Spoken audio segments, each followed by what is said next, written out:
This is the life. Wait a sec. Isn't something important supposed to happen today? Oh, today's our big day! We're supposed to leave the Fortress of Mirapede! Come on, we've got to go complete the release procedures now!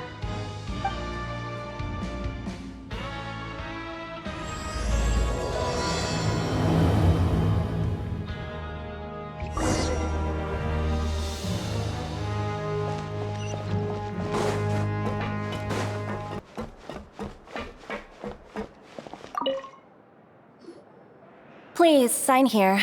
This document will be effective immediately upon signing, and you two may exit the Fortress of Mirapede via the regular channels. It's been so long since we've been to the surface. Let's hurry up and... Huh? What's happening?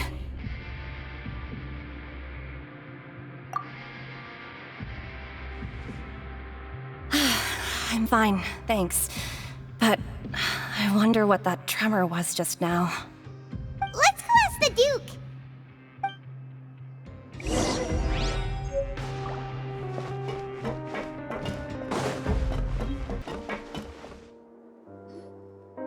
Your Grace? Ah, good to see you two. Is there something you wish to see me about?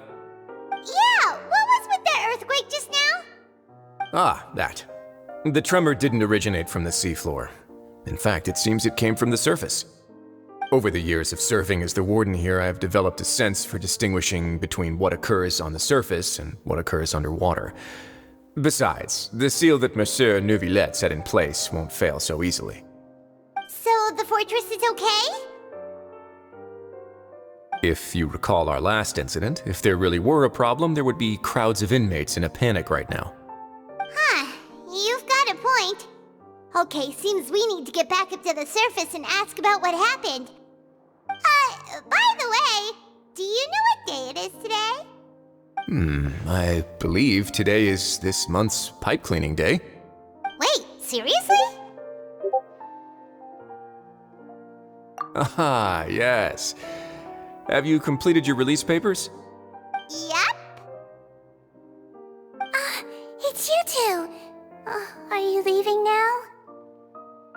That's right! Today is our last day in prison! But now that Paimon says that, it doesn't feel like we were confined here. It's actually been pretty nice! Oh yeah, Paimon feels fond of this place now! Then be sure to come back and visit. I'll miss you. If you've signed the release papers, then you're free to go. The guards will escort you out. You're not going to see us off? I knew you'd ask. All right, sure. Let's go. Well, you actually agreed. No worries, you must be busy. Paimon was just joking. Ah, so you do have a polite side, I see. After being down here for so long, I imagine you must feel like you're lacking companionship. Shall I come along too? Yeah, don't worry, we'll come back to see you. Paimon really likes the cafeteria here. The chefs sure do know how to make good grub. I hope you won't be here as convicts the next time I see you.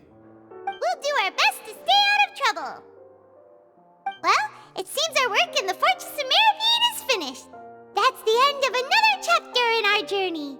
And since Neuvillette was the one who asked us to come here, we should probably go report to him now. Next up, the Palais Mermonia!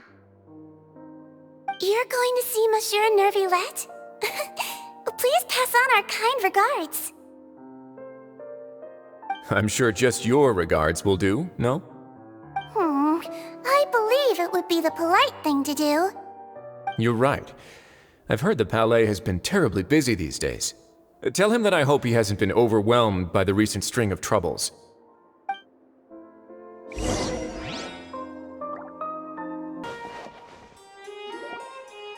Palais Mermonia sure is buzzing with activity today. Halt! Huh? Oh, it's you two. Apologies. Monsieur Neuvillette did say you'd be welcome at any time. Excuse me, would you mind helping me take a look at this report? I'll be right there. Sorry, I've got my hands full here. You can see yourselves in. Everyone's so busy. Seems a lot has been happening.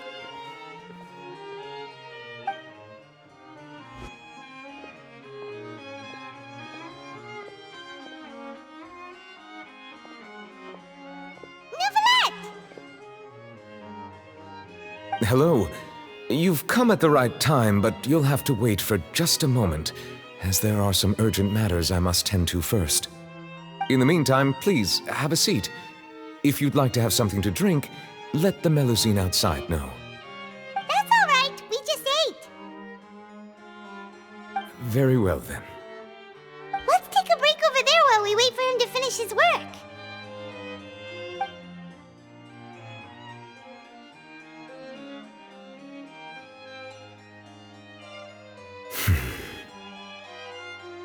All right. That should wrap things up for now. Are you done with your work? Yes, sorry to keep you waiting. Today should be the day you were released from the Fortress of Meripede, and it appears that you have managed to complete all the release paperwork. That's right, and we came here to see you right away.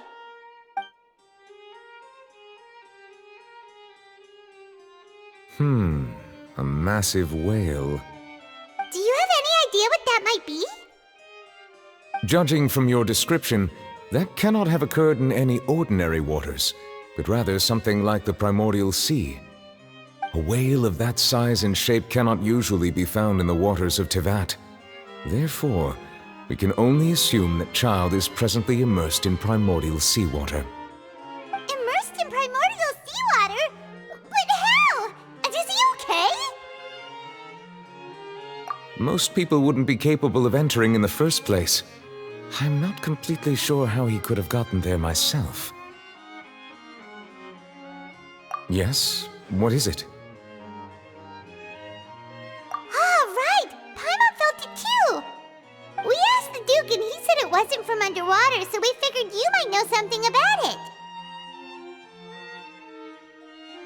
It turns out that I have just received a report about this particular matter. In fact, that's exactly what I was busy with a moment ago. The source of the tremor was here on the surface near Poisson. After the shaking stopped, the water levels in the Poisson area rose at an alarming rate. The water levels rose? Oh no!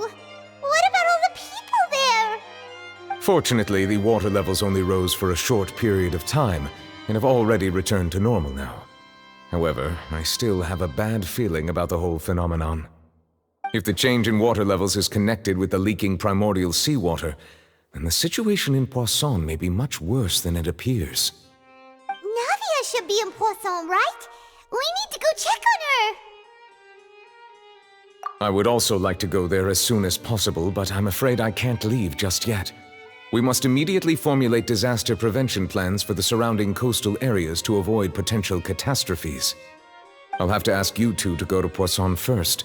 I'll meet you there to check on the situation once I've finished things here. There's no time to lose! Let's get going! Please be careful.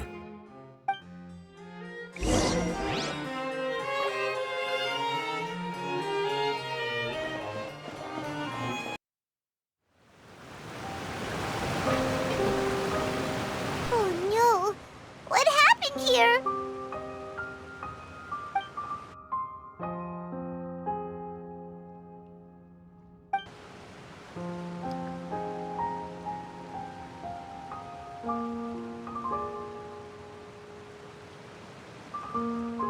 Navia should be around here, right? We need to make sure she's still... Paimon means we need to check on her.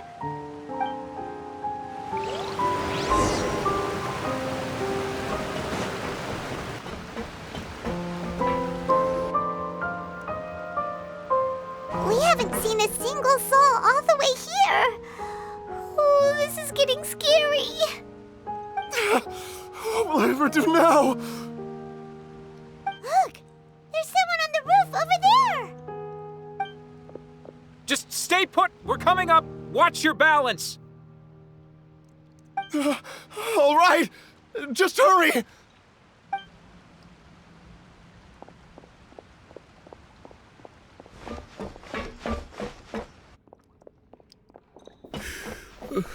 I'm not young anymore.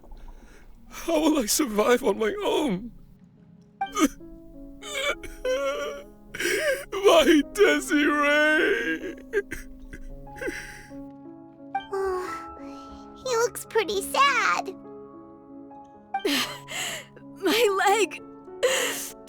My leg! How could this have happened? It hurts!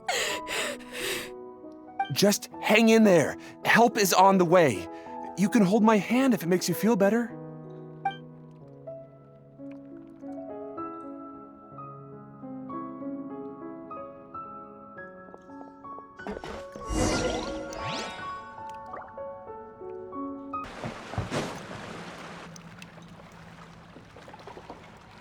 Oh, it's Navia. She's over there.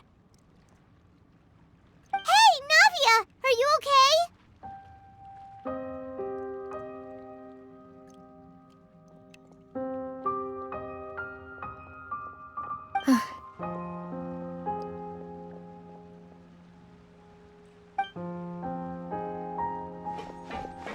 You're here. We heard there was a situation in Poisson, so we came as quickly as we could.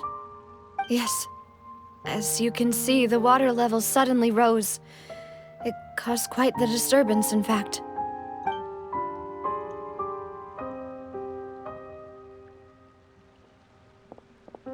Demoiselle!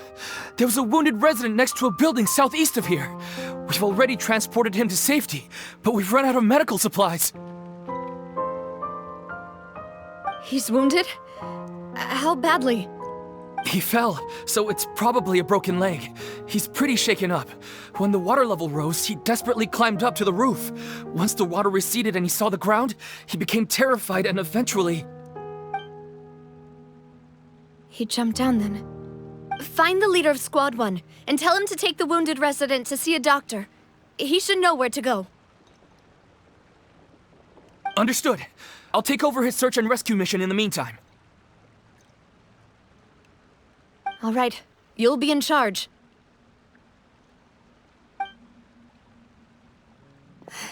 I'm sorry. Where were we? The situation in Poisson? Ah, right. Allow me to explain. A little earlier, we suddenly heard a loud noise. At first, everyone thought that something might have exploded in the waterways. But before we knew it, water started pouring out from everywhere. The rushing water seemed a little odd, almost like the unique color of primordial seawater. Some people didn't realize the danger and thought it was just ordinary water, leaking from somewhere. Everyone on the street who happened to be close to the water didn't have a chance to escape. As the water levels rose, they suddenly disappeared. They were all dissolved. Those who realized what was happening started to flee in a panic, desperately trying to get to higher ground. Many were injured in the stampede, and some people fell from significant heights.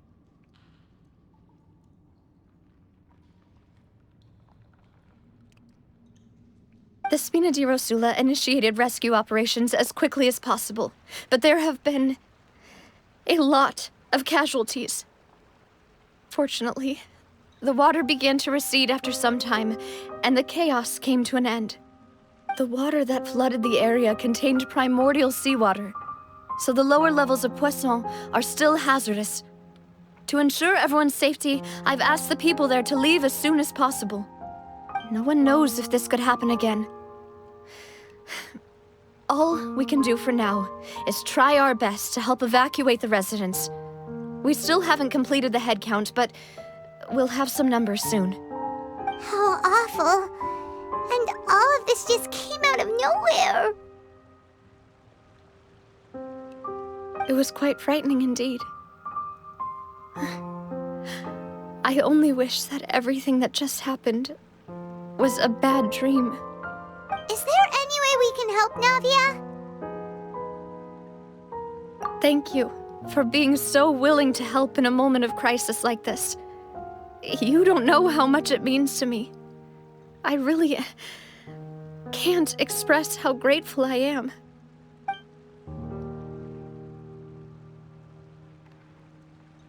Don't say that, Navia. That's what friends are for.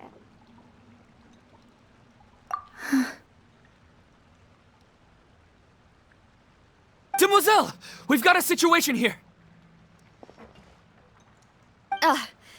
I'll be right there. Sorry, I need to go for now. And off she goes. Seems it might be a while before she can take a break.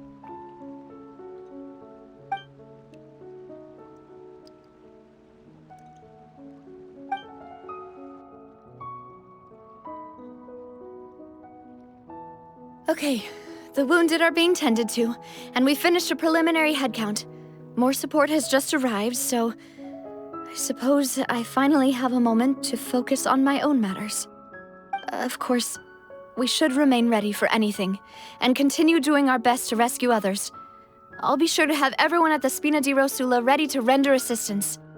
Traveler, Paimon, would you two accompany me to my father's grave for a moment? Huh? Right now? Thank you.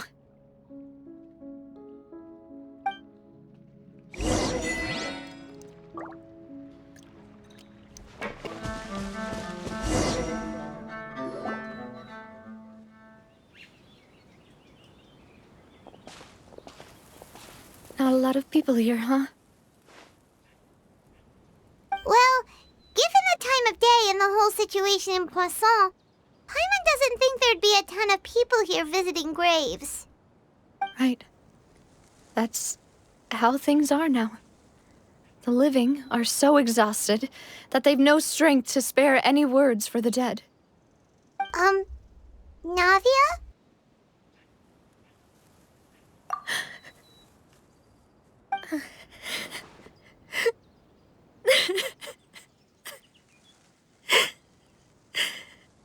Navia, what's wrong?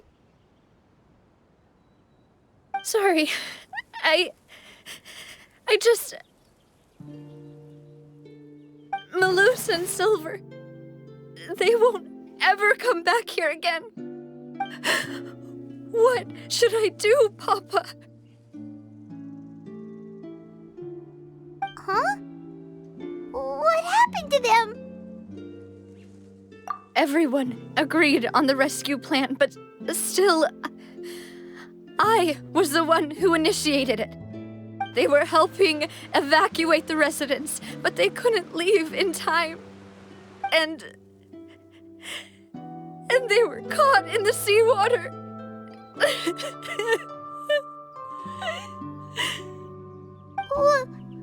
What should we do? I've known them for so long. And I know they weren't afraid. But I could at least hold a funeral for my father. And I know where he rests. But as for Malus and Silver, they're just gone. I just can't.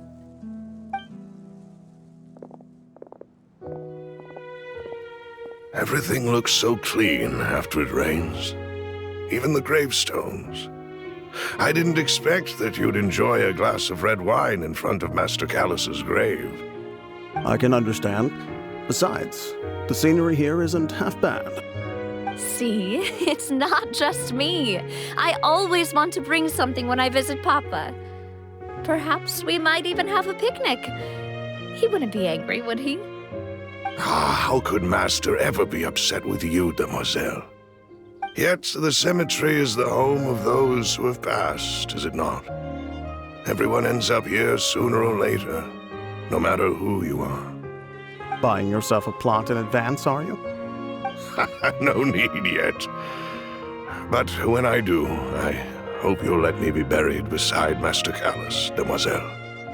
Hey, stop joking around. I'm quite serious. That way, it'll save us both the trip to see each other whenever you visit your father's grave. That makes sense. In that case, could I be buried on his other side? After all, besides you, demoiselle, the two of us could certainly be considered Master's closest companions, no? Personally, I believe we fill those shoes just fine. Why are you bringing this up all of a sudden? Seriously. All right. I'll remember your requests. But I'd really prefer not to talk about this stuff. And what do you mean by saving me a trip? I'd make the journey even if I had to visit you two somewhere else. I'd promised to let them rest in peace here.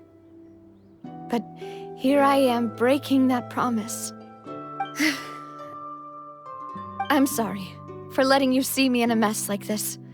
I don't usually cry, really. Paimon doesn't know how to help you feel better. But, well, she understands how you feel. I had always thought I could make my wishes come true. But now that I think about it, that never solely relied on me. Many things can only be accomplished with someone else's help. Malus and Silver have helped me so much. But by contrast, I could do nothing for them. I'm so sorry. You can spend as much time as you need here, Navia. We'll stay with you. Thank you. Right now, you don't know how much that means. By the way, you can have a look at this. It's a list of victims from the incident that took place here. Obena, Khan, Burnett, Giverny, Francine, Karina, Daisy Ray, Joinville, Julianne, Esson, as well as Malus and Silver. So, everyone else is safe. But still... It's okay. I know what you're thinking. And you're right. We lost Malus and Silver. But we were able to save more than we anticipated. The overall outcome indicates that the cost was worth it. Right! Don't think that way, Navia.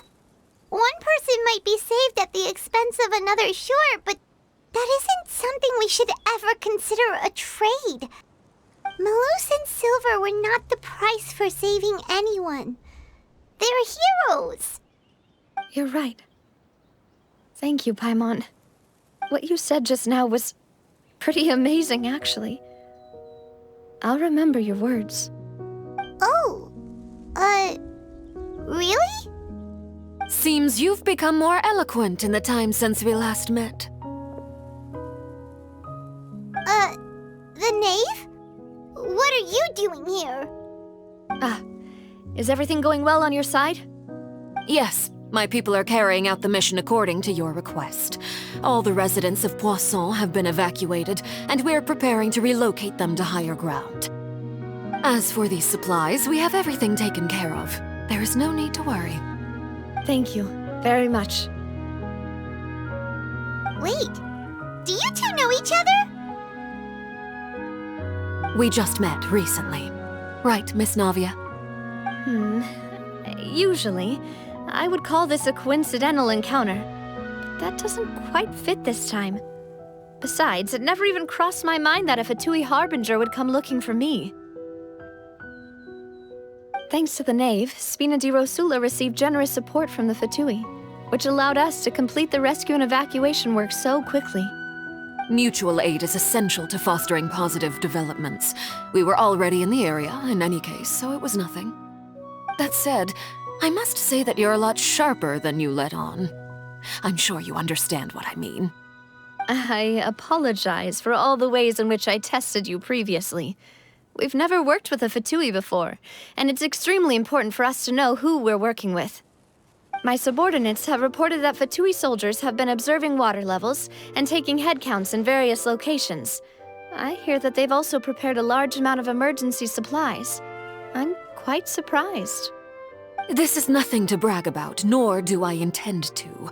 It is simply the way of powerful organizations to act forcefully, whether they are doing good or ill. You've witnessed that firsthand, in any case.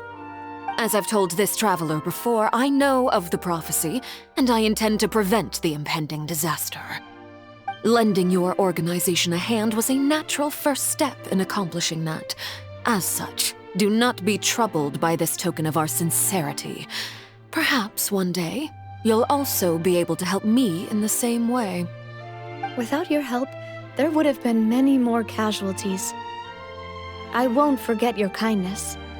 Furthermore, I sincerely regret what happened to Malus and Silver. I only wish that my people could have arrived a little earlier to prevent this from happening. Don't say that. You and your subordinates did everything you could. As Paimon said, Malus and Silver didn't choose to sacrifice themselves for any specific person, and they weren't the price paid for other salvation. They chose to become heroes themselves. I've never liked hearing people put it that way. It's like trying to relieve pain by saying some noble-sounding words. But right now, there's nothing more suitable. They really did become heroes. You're right. I'm sorry for your loss, Miss Navia.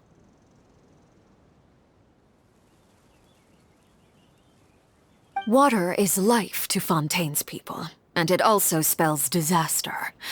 It's no wonder that people always say that prophecies represent fate. Fortunately, I've never been one for such opinions.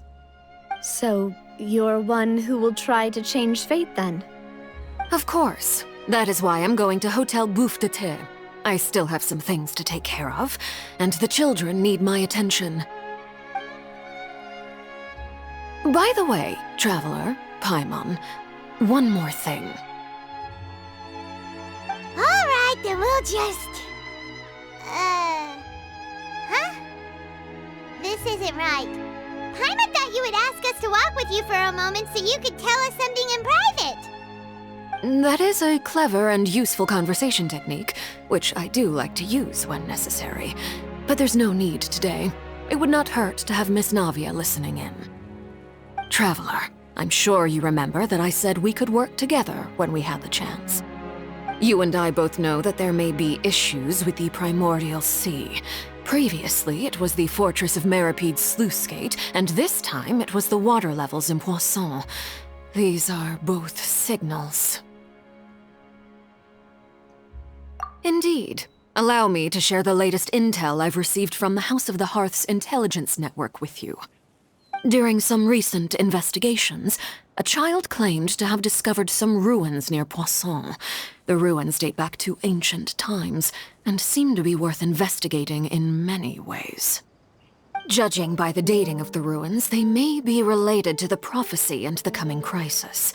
The situation is becoming more urgent, so any pertinent information will prove extremely precious. My people initially came to prepare for ruin exploration. Unexpectedly, this disaster struck, and at present, we're all busy prioritizing the rescue effort. So that's why the Fatui were already in Poisson. I wanted to take the children along, but unfortunately, Linny, Lynette, and Fremine have all been dispatched to higher ground to assist affected residents. Linny told me that outside of the house, the person they trust most is you. Which is why I want to give you this task. The House of the Hearth's members see each other as family, but Linny, Lynette, and Fremine said that they also see you as such, even though you are not from the house. I'm sure you already understand how earnest they consider their friendship with you to be. Oh! That somehow The intel I just shared about the ruins could fetch a high price.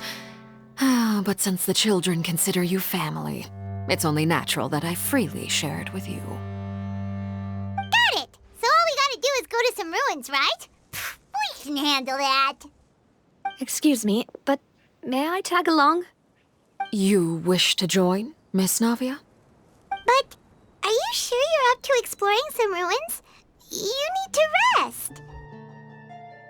Well, I'm sad, yes, but I can't just go back and plop myself into a chair by the roadside and do nothing. There's no point in being depressed while we still have a disaster on our hands. As my father's successor, I must live up to the hopes he had in me. Besides, I'm also doing this for myself. I need something, a distraction, to keep my mind off Malus and Silver.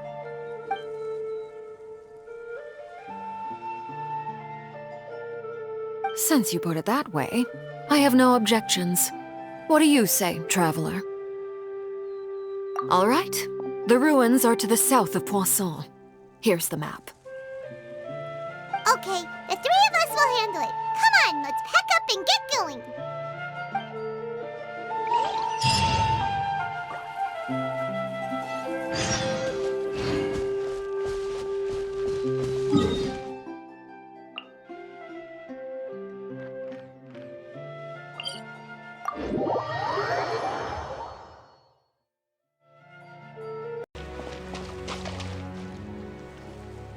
So, are these the ruins the knave was talking about? Whoa, talk about old. They seem to be pretty ancient, all right. Let's go in and have a look. Just be careful.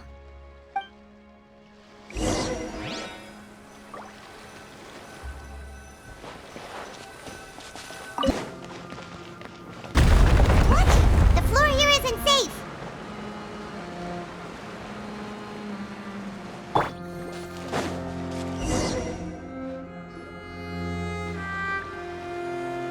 This place has also been contaminated by primordial seawater.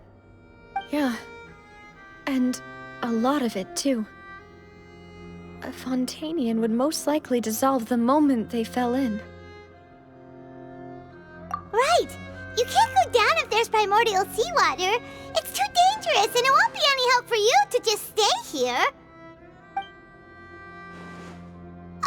Don't get by my wrong. We're not saying you're useless. It's just that...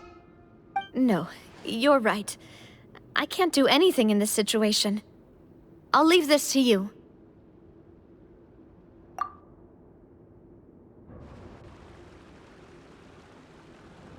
That complicates things. Maybe the only way left is forward. In that case, do you want to wait for us here? The water levels here are unstable, and there's a chance the water will rise. So staying here wouldn't be safe either. I'll go together with you. Perhaps we'll find the exit just up ahead. All right. Come with us for now then, but please be careful.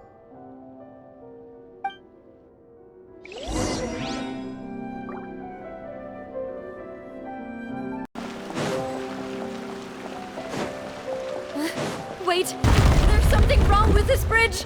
Run for it!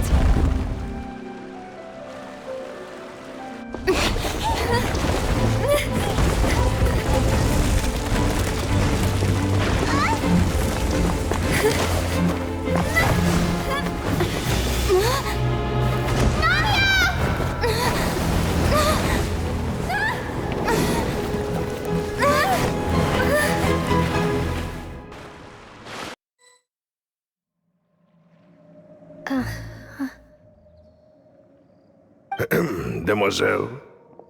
Huh? Demoiselle, what are you doing here by yourself? Would you be standing here till dark if I hadn't come to get you? Maybe she just wants some time to herself, Malus. Hmm? Oh. Was I sleeping? Yes, it would appear so. I must be tired. That's quite possible. However, you were the one that suggested we go out for a walk. Oh, right. I nearly forgot. It must have slipped my mind when I dozed off. I haven't had a nap today yet. Have I? This is a familiar feeling, yet something's a little strange. Is something the matter, Demoiselle? Oh, no. No, I'm fine. I was just trying to recall why we came out for a walk. Do you remember Mr. Giverny? He'd requested our help before with foreign merchants who had a debt dispute with him, and we'd resolved the matter not long ago. We were headed to see how things were going with him at the moment. Ah, right. Yes. I remember now. Oh, Miss Navia.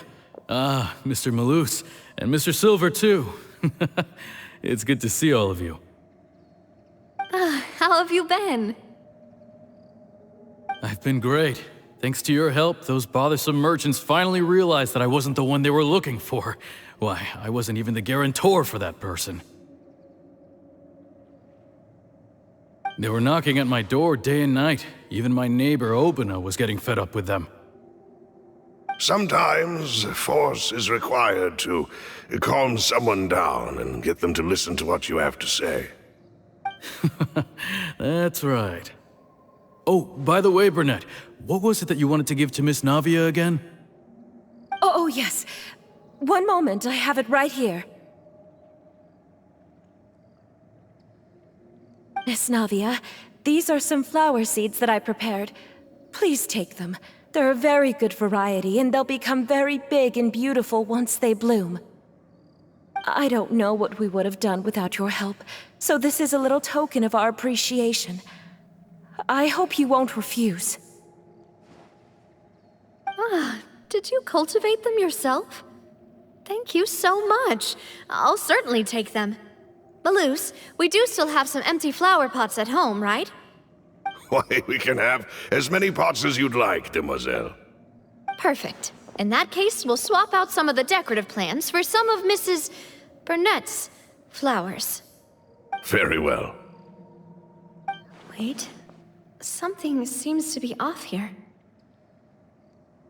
Excuse me, madam.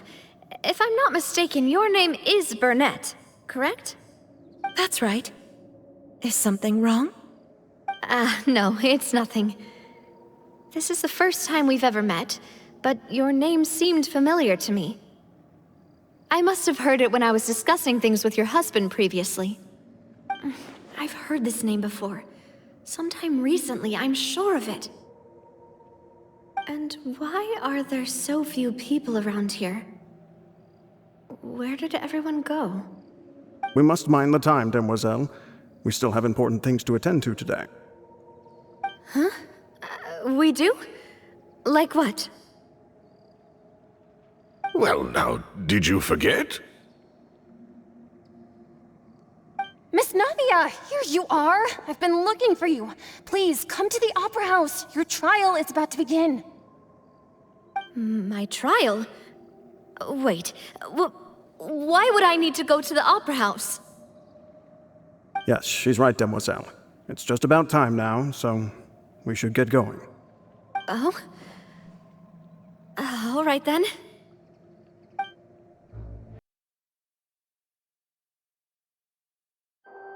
Look, it's Navia!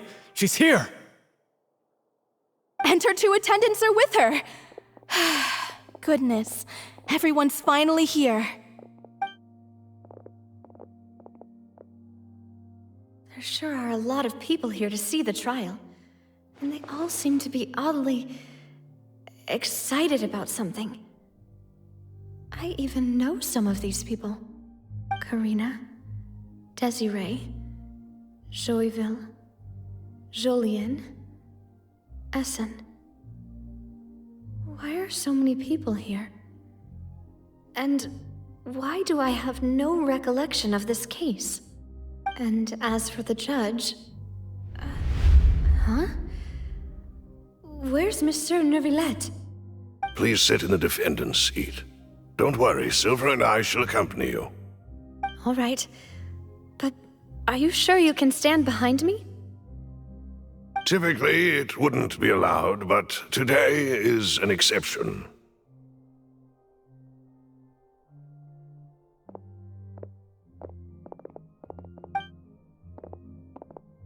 Hey, what kind of place do they think this is? Come on, do they have any idea what they're doing? Seriously. Enough with the whispering! Could someone please tell me where Monsieur Neuvillette is? And why I'm standing trial? My dear Miss Navia, have you not yet realized what you've done? In that case, allow me to explain. As all here know, you are Master Callus's successor, the head of the Spina di Rosula, someone held in high regard by every soul in Poisson. After you took over the Spina, you treated all of us just like the late Master Callus had. If anyone in need reached out to you for help, you responded. Not only you, but your butler, your subordinates, nearly everyone in the Spina di Rosula fought for the well-being of those in Poisson. Wait a moment. Aren't you just proving that I'm a good person? Yes, correct. Absolutely right.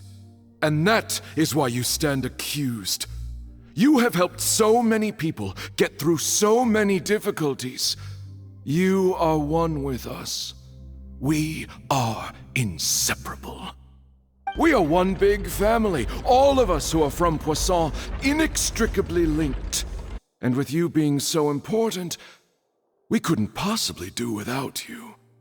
Therefore, this fair and honorable court shall declare you guilty, and you shall stay here. You will be together with us forever. Huh? What are you saying? Everything you have said is correct. I have indeed done a lot for my hometown, and I would be willing to be with you all, but what is the purpose of having me stand here like this? What is there to discuss? Ah, well, if that's what you think, then I have no further comments. How wonderful, Miss Navia!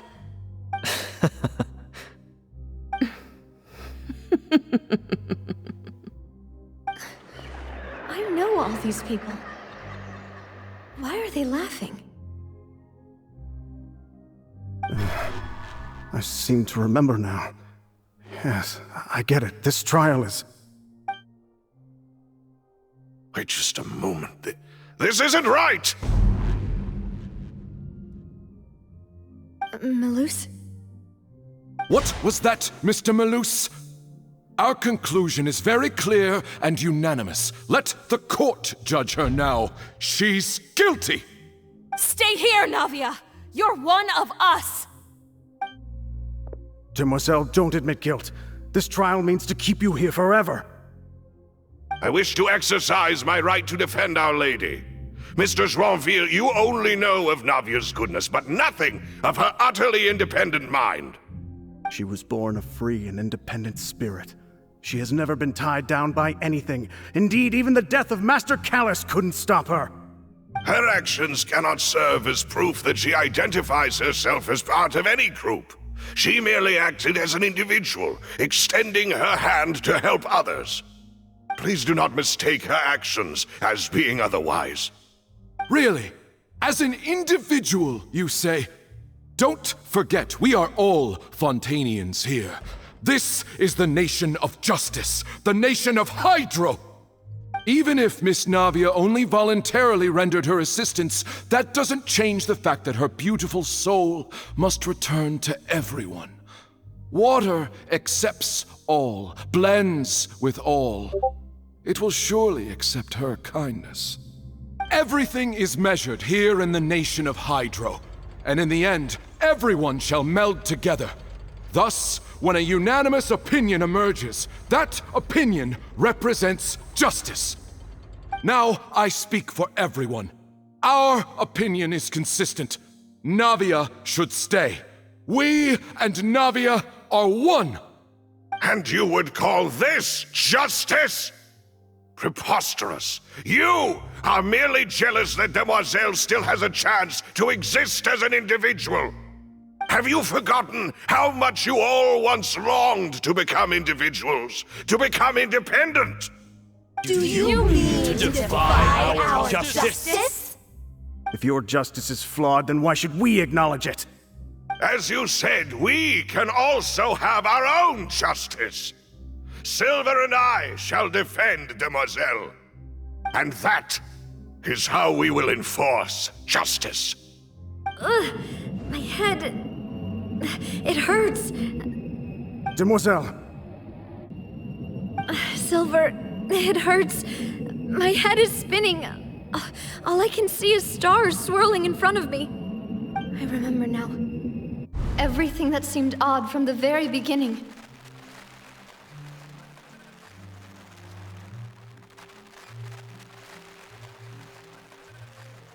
Karina, Desiree, Joyville, Jolien, Essen, and Mr. Giverny and Mrs. Burnett, who we met earlier.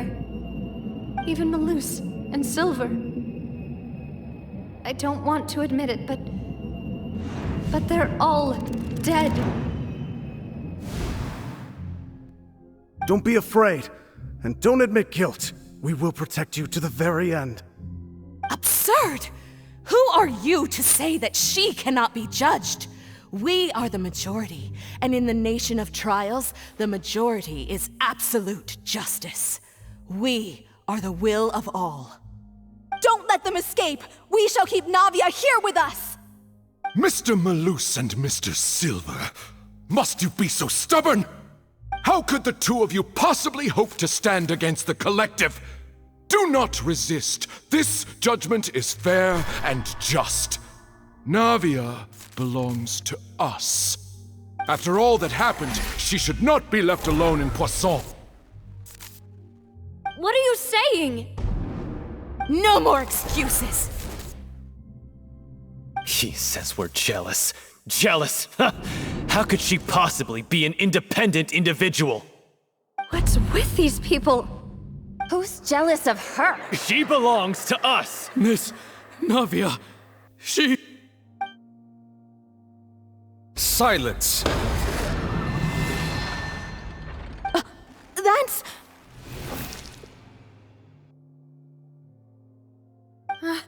Monsieur Neuvillette! Such commotion is prohibited in the court. The accusations you just presented are nonsense and cannot constitute a proper trial. The court will adjourn for the rest of the day. In this, I shall hear no objections from any unauthorized party. Our thanks, Monsieur Neuvillette. Please leave with me, Miss Navia, while there is still time. But... Go on now, Demoiselle. This is your only chance to leave this place. What, can't bear to leave us behind or something? Malus. My apologies. I couldn't resist making one little joke once I realized that this shall be our last goodbye. Malus... Silver... Quickly, you must come now! Goodbye, Demoiselle. Farewell.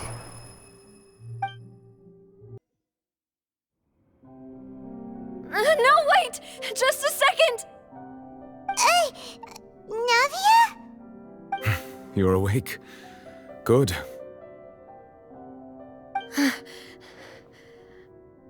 I must have been dreaming. Malus and Silver were still alive, and they were defending me at some insane trial. It looks like you're all right. Did all the sad feelings cause you to have a nightmare? Paimon could give you a hug. The ruins you were exploring suffered a cave-in. When I arrived, I found you falling toward the water. You were just about to be dissolved within, but I...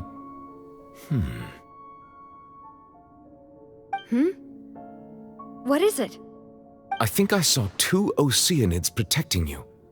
It was only for a moment, perhaps even a fraction of a second, but they gave me the chance to retrieve you. Were it not for their intervention, I would not have been able to rescue you before your consciousness dissipated. Wait, did you say Oceanids? You mean like what happened with Vache? Perhaps those two Oceanids were the people you saw in your dream. I always told them that they didn't have to protect me. To think that they'd keep doing so even after death.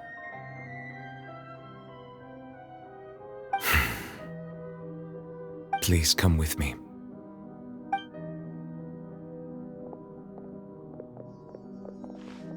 Neverlet, are you okay? Hmm? Oh, I am quite all right. Perhaps there's something we could chat about? Why do you look so stiff all of a sudden?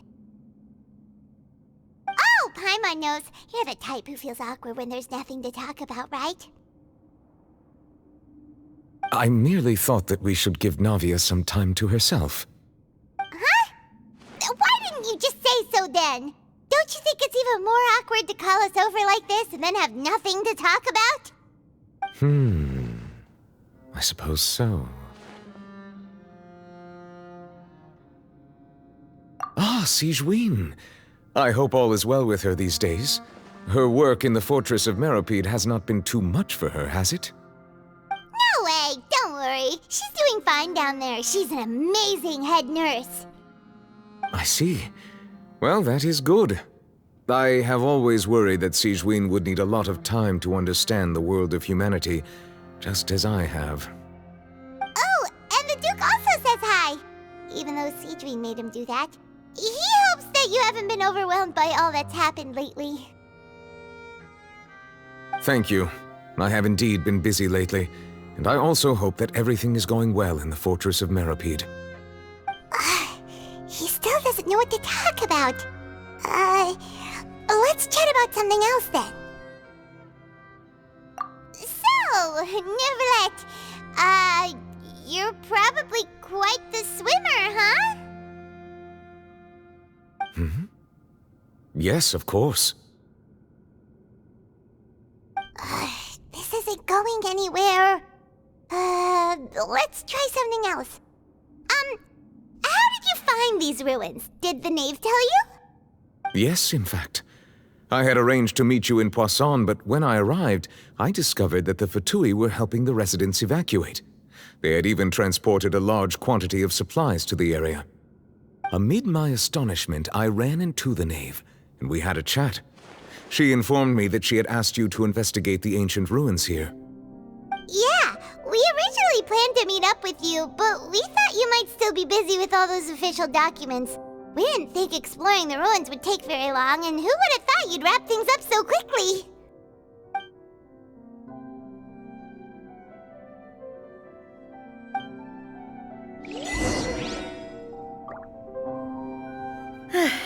I'm sorry to have kept you all waiting like that. I'm feeling much better now. I guess we should get going again. Will you come with us, Monsieur Neuvillette? Yes, if you wouldn't mind my company. All right! Another one joins the party! Let's get going then!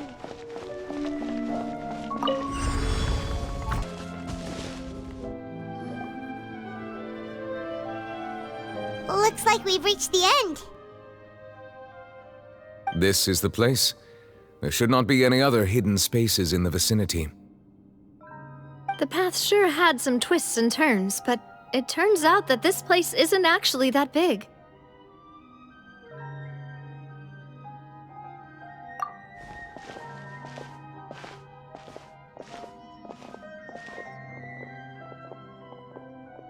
Stone slates? It seems like they were put here as an offering. Could we take them down and have a look? Perhaps we should just leave them be for now.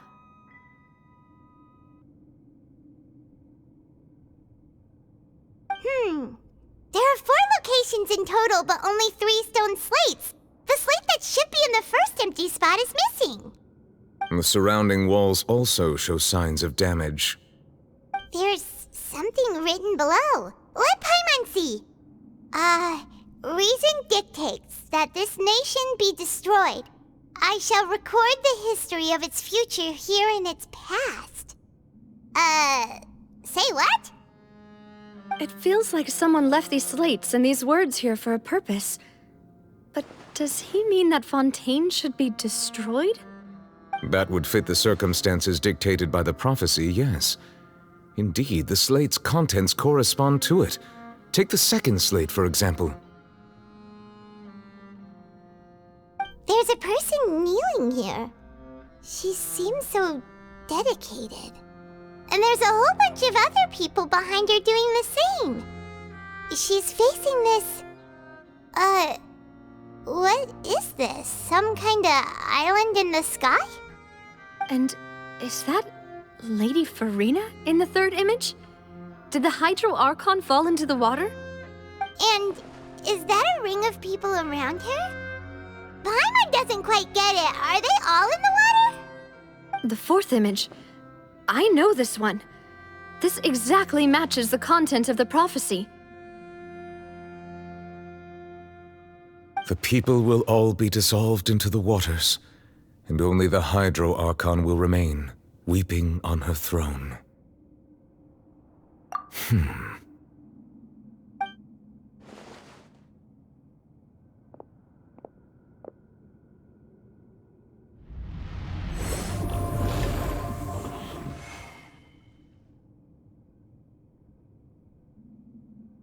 More information should be hidden in these slates, but I fear I cannot easily uncover it, most likely due to us missing the first slate. I am very sorry. Don't blame yourself, Monsieur Neuvillette. Deciphering ancient stone slates isn't one of your duties. Ooh, Paimon's getting the chills just looking at these slates. This says that it's the history of the future, right? That means the prophecy's sure to come true. I really hope it doesn't mean that. Still, Paimon feels like these images are kind of weird when you look at them together.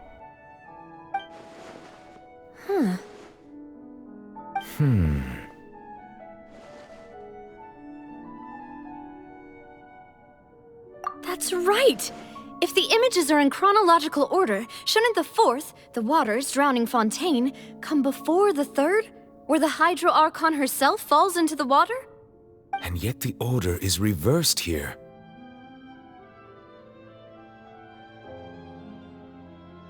If we go by timing, Lady Farina only emerges in the third image. That means that the person in the second image might be the previous Hydro Archon. Egeria, then. I had never met her, but her appearance here does match the records. The previous Archon kneeling before the floating island in the skies, as if confessing a sin. Did she herself commit that sin? And if not, why would she be in such a posture? Also, I'm still wondering why these ancient stone slates are here at all.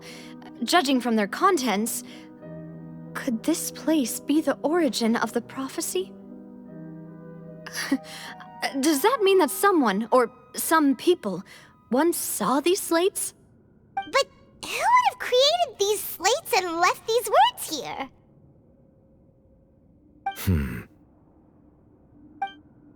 It seems that any further clues will have to come from Farina. In that case, there's no time to lose. There's nothing else to be gained here, so let's head back first. Yeah, we better get somewhere safe for now.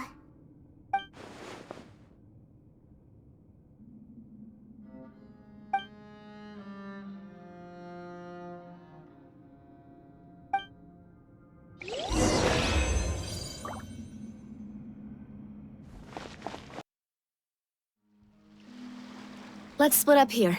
I'm going to check on what's happening with the Spina. You know how it is. There's some things you just need to be there for yourself. You still have energy for that, Navia? Paimon's already beat!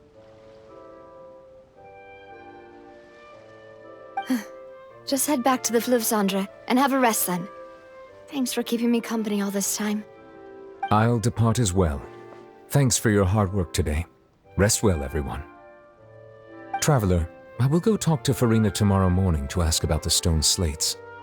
I'm sure that you're concerned about this matter as well. If you have time, drop by my office. I will share the results of our discussion with you. Are you really gonna talk to her about this directly? Will that be a problem? Paimon's getting a little scared now that it's come to this. She has long been harboring secrets and will not give them up easily, which makes it all the more my duty to ensure that she understands the present situation. Alright, we'll leave it in your hands then. You're probably the best person to talk to her anyway. I will be carefully considering my words tonight. Traveler, Paimon, our safe house at the Fleuve Cendre is always open to you, as ever. So please don't think you're an imposition. All right. I'll be on my way then.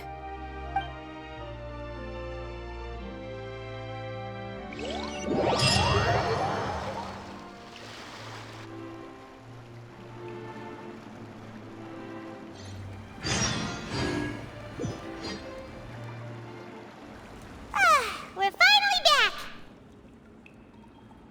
Welcome back. We've got a special menu prepared for you two tonight. Yay! And there's good food too! Navi, no, the boss is the best. Ooh, desserts! Nice, these are all Paimon's! Paimon's already starting to forget what happened today. Oh, that voice. Is that who I think it is? Huh? It's you two.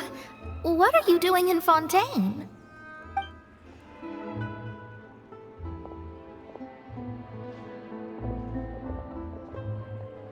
Mona?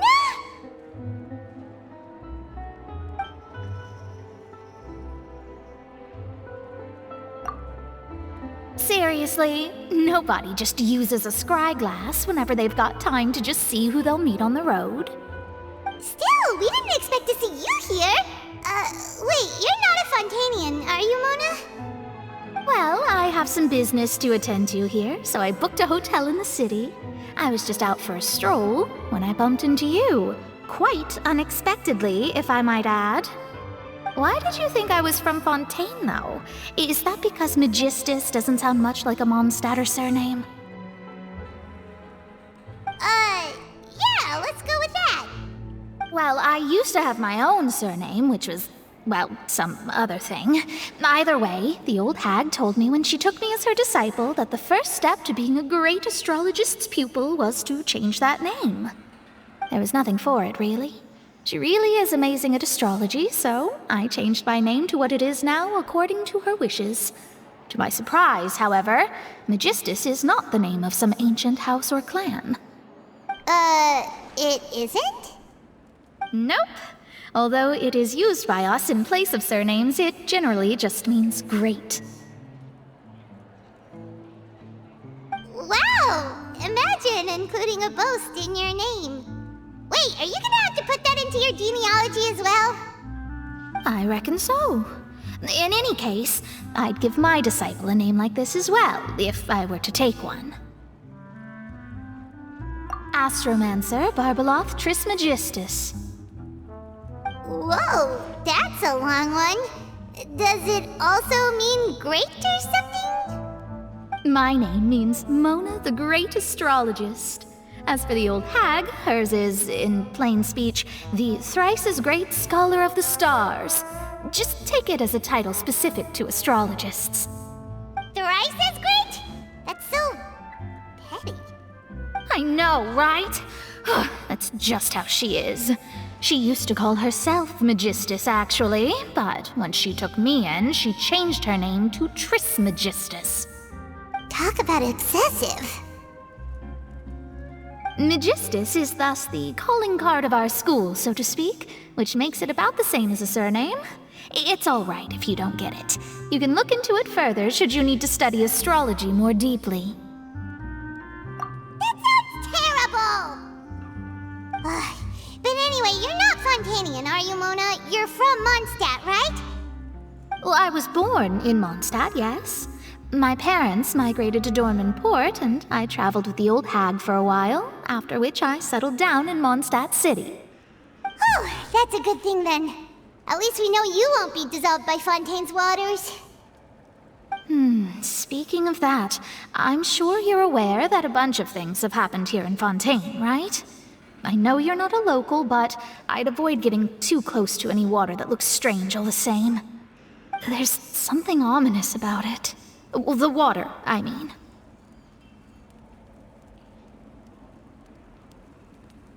That was the main reason, yes. Just a while back, the Steambird invited me to take part in a panel and speak about the circulation of the prophecy as an astrologist. The invitation was sent quite early on. I don't think anyone expected Fontaine to be in this much trouble. What do you make of that prophecy, Mona? Just tell us what you think as an astrologist. Your word would go a long way to make things more certain and less scary. What I can tell you is that I'm an astrologist, and that this prophecy concerns the fate of Fontaine, even that of Ultivat. Ascertaining this is akin to reading the fortune of the whole world. I'm afraid that this is not something that just anyone can do. If I could do it, you would no longer call me an astrologist, but a visionary. But on the flip side, the prophecy is so huge and powerful that it must surely come from a powerful visionary. Its contents involve the fate of the world. Disregarding it would be a mistake. A visionary? Sounds really powerful and all, but does such a person really exist? Of course. The old hag could do it, and I bet there are others amongst those Hexenzirkel colleagues of hers who could do something similar. Huh? Are you sure? All right, I'll help you. It isn't often that I see you with such a serious look on your face. I'll tell you once I hear back from her. Thanks, Mona. You're amazing as always. Oh, well, this is something only I can do after all. So yes, your praises are quite welcome. That's the greatest of astrologists for you! Of all the people we know, you know the star's the best! Indeed, indeed. That's the spirit. Oh, sorry. I came to see what all the commotion was about. If there's anything you need, do not hesitate to inform the Spina di Rosula. Oh, whoops. Guess we were getting a little too carried away there. Well, I'll go tend to my own business now. If I receive any news, I'll be sure to come find you two again. And there she goes, quick as rushing water. And here we are with the Spina guy giving us suspicious looks. Right, but we were able to recruit Mona's help, didn't we? Our Fontainian friends will thank us someday.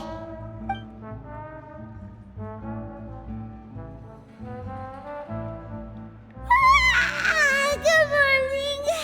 To be honest, Paimon's still feeling kind of sleepy. But it's time to get up, Traveler. We agreed to go see Neuvillette, so let's pack it up and get going.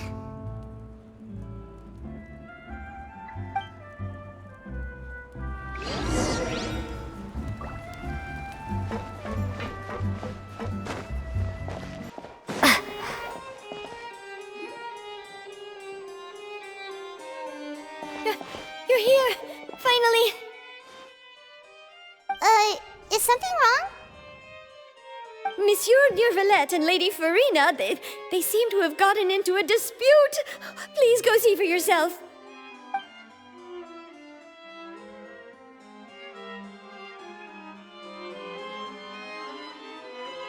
Like I said, I've already explained everything! And yet the problem has not been properly solved. There is little space for excuses between us. It is not my intention to offend you, but please, tell me where you stand. You are the Hydro Archon Focalor, are you not? Look at this. This is a list of the victims from the recent Poisson incident.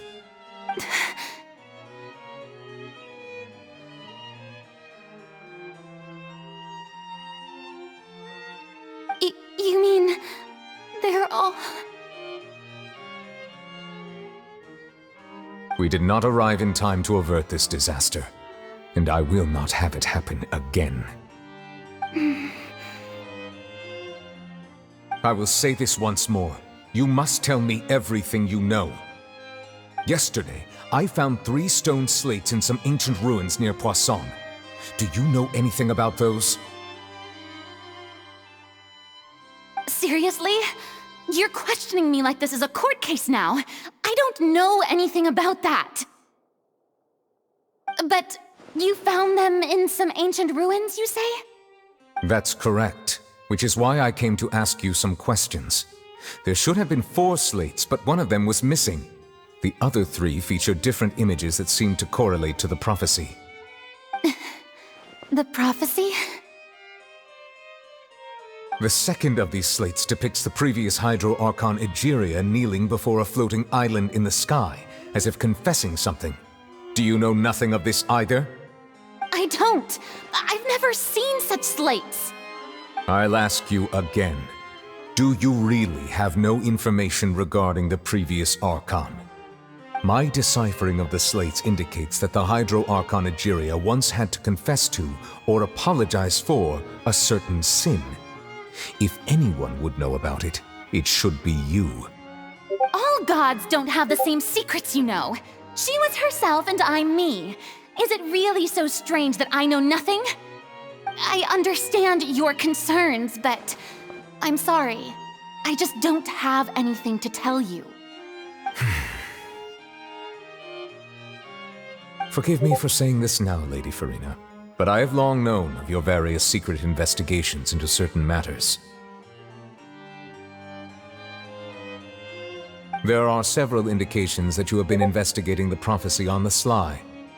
This is not strange in itself, considering that you are the Hydro Archon. But it is strange that you should also claim to not know any of Egeria's secrets, as well as do nothing following your inquiries. You have never been as superficial as you have presented yourself to be, nor are you a fool. And yet, your behavior is very inconsistent.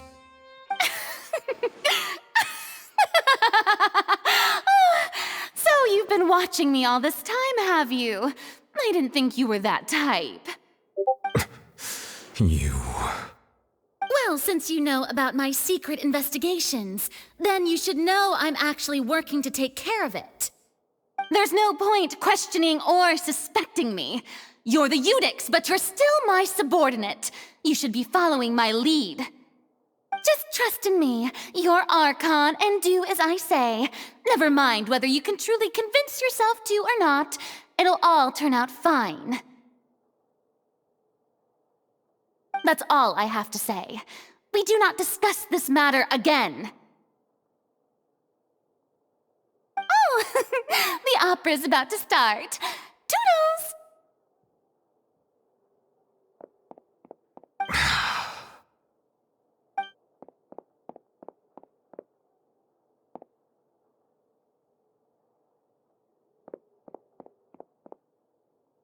Did Farina not notice us standing by the door?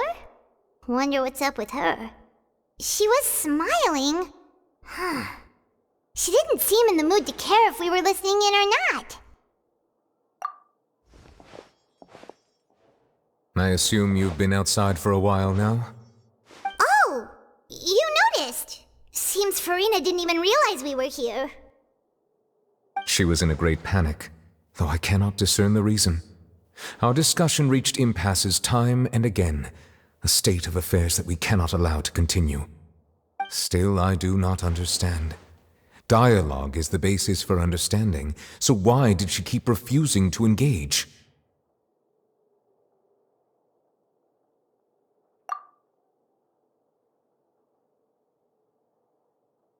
Everyone in her inner circle has noticed that she is hiding some secret. The issue is her attitude. I fear that she will not reveal anything unless absolutely forced to. We may have to create a situation in which she will have no choice but to speak. Oh? Like what? Normally, people will only reveal the truth when standing trial. Perhaps we must have the Hydro Archon experience just such a scenario. But she's really good at dodging questions. How do we make sure that she won't just slip away at the first chance she gets? We will need to consider this thoroughly, join forces with various parties, and then do what we can.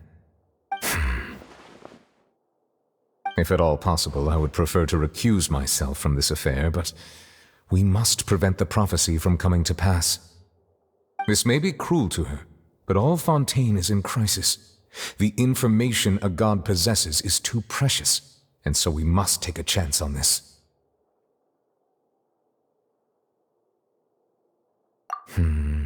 But who will lend us their aid to do such a thing?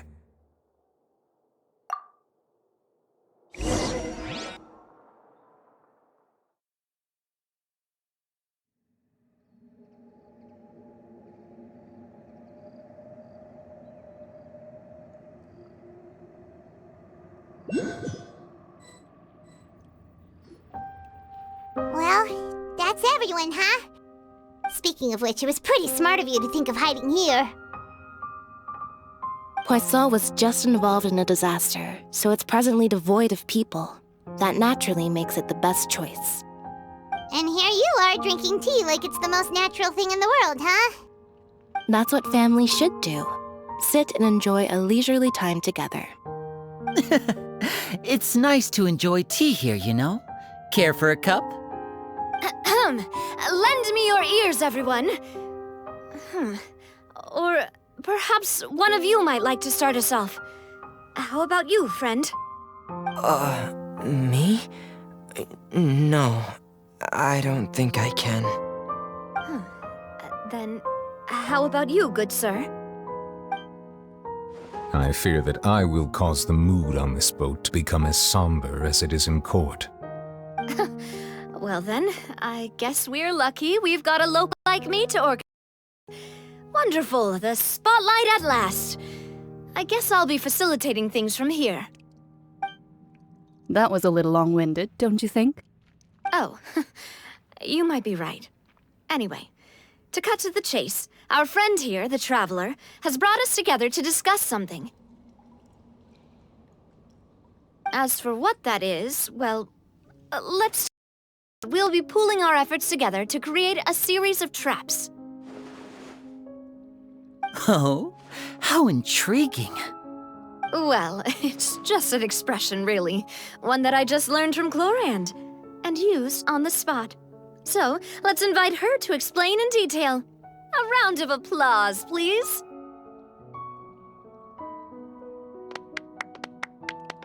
Huh? Didn't you say that you would be facilitating this? Oh, come now. Your work doesn't involve much public speaking, right? This is a good chance to practice. Or your boss with in the future. I see. And what does my boss say?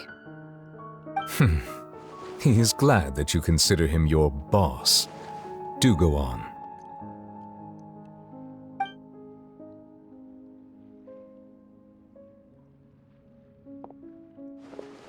In that case, do any of you have experience hunting? Not that I recall. Fremine and I once used a wooden stick in a basket to catch wild rabbits when we were younger.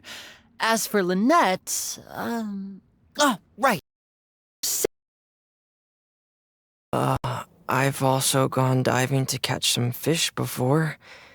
Does that count? I'm afraid not. You may or may not have heard, but Fontaine once played host to a group known as the Marechaussee Hunters. Though that was their name, they did not hunt animals, but rather various monsters left behind by the ancient dynasty of King Re.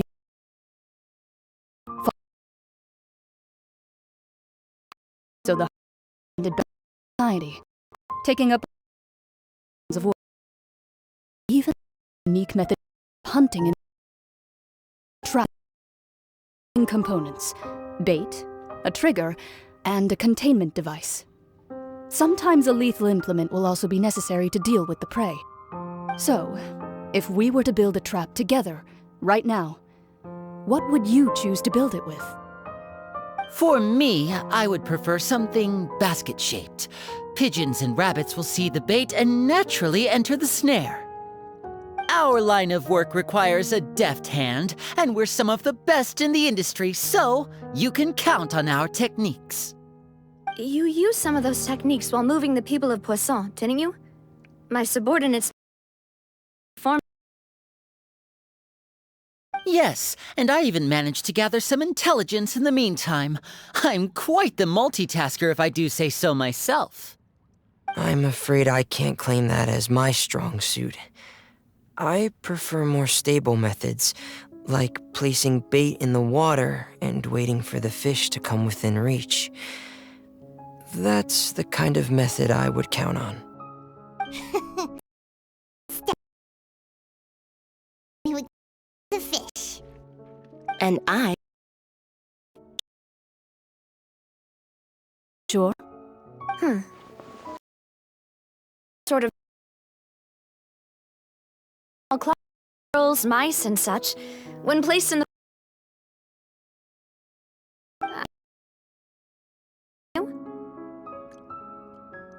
I did. And that would be a good way to go about it. If they're realistic enough, animals of the same kind will follow them all the way to the trap. What about you, Monsieur I have any related experience. Makes sense. You usually but I do have one more question for you, Monsieur. If we were to create a trap now, how would you design it? I would like for it to be effective, but bring no harm to the prey. A more gentle trap would be ideal. Kind, as always. However, our intention doesn't necessarily change the containment device and the type of implement we need.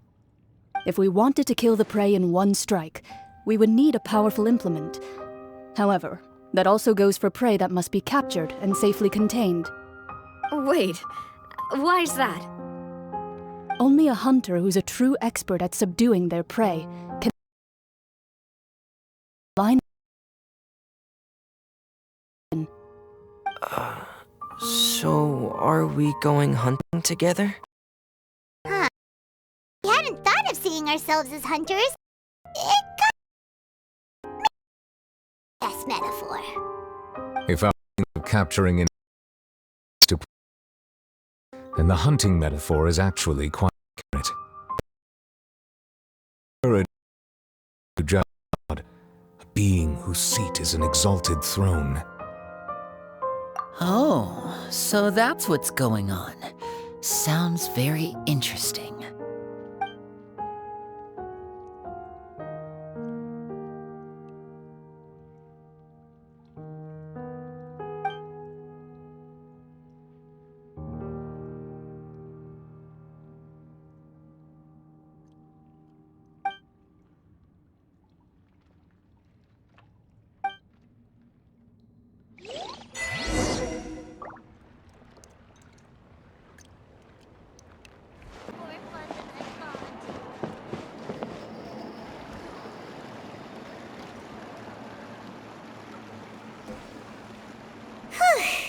It's been a tough few days, hasn't it? So much has been happening. Paimon didn't think the meetings would go on for so long, but everyone seemed pretty fired up, huh? Paimon thought they'd be at least a little frightened. Well, Fremine was, now that Paimon thinks about it, but everyone else just looked a little surprised.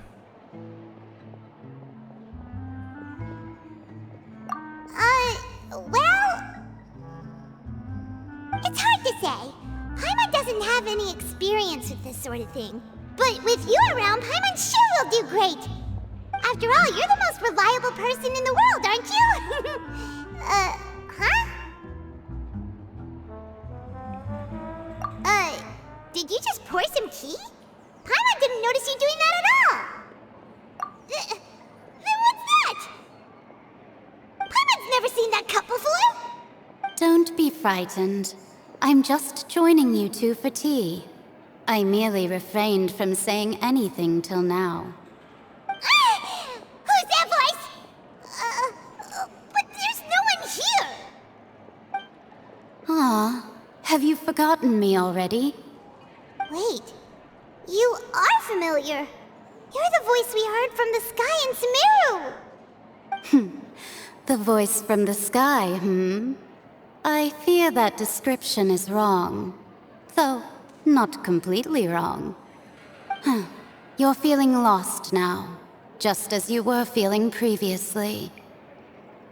I sensed that confusion and thus came to you. Guiding people is an irresistible hobby of mine, after all. Consider me a passerby, just accepting a commission from my friend's disciple on a whim.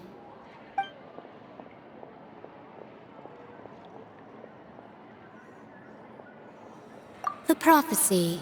Yes, what has been prophesied will be fulfilled. You may view such things as the history of the future. What? Then is there any way we can stop it? I believe you have witnessed a failed attempt with your own eyes. Can everything in Tevat so easily be changed? So you've caught on. Just as prophecies are usually only the future as seen from the perspectives of the gods, could things be happening in hidden corners where the gods' gaze does not fall? Are the things that you shall see different from the fate that the gods perceive?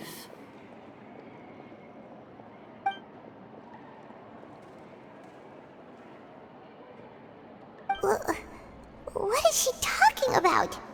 It all sounds really impressive and important and stuff, but it also sounds kind of scary.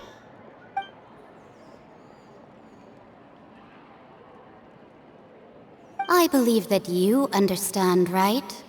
Some things are insignificant, but others you must reach out to change. Ultimately, fate shall serve as your only guide, no matter what will happen in Tevat's future. All you need to do is to play your part. This was good tea, by the way. Thank you for your hospitality. Well, that'll be all for today. The voice. It's gone.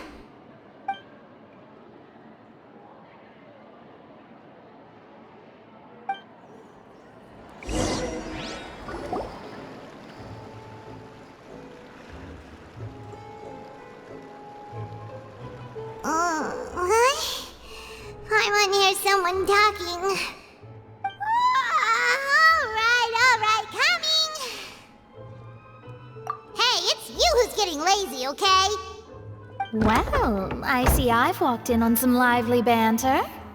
Luna! Fine, just fine. I went to take part in that Steambird panel. It turned out to be more interesting than I expected. Not all Fontainians are pessimistic about this. One journalist mentioned that sitting around and waiting for the end to come would be wrong, and that they should make their own rescue preparations. I agreed, so we had a brief chat with her. Did she have pink hair by any chance? Why, yes! It was Charlotte. You remember her, right? That daredevil journalist? I'm in full support of her view. Prophecies are very important, but how can people allow their lives to be commandeered by just a few words? That's right! Paimon's glad to hear something sensible for once. Yes. About what we had discussed before. I did try, but I'm afraid I couldn't reach the old hag. I'll try again tonight, but I wouldn't get your hopes up. Huh?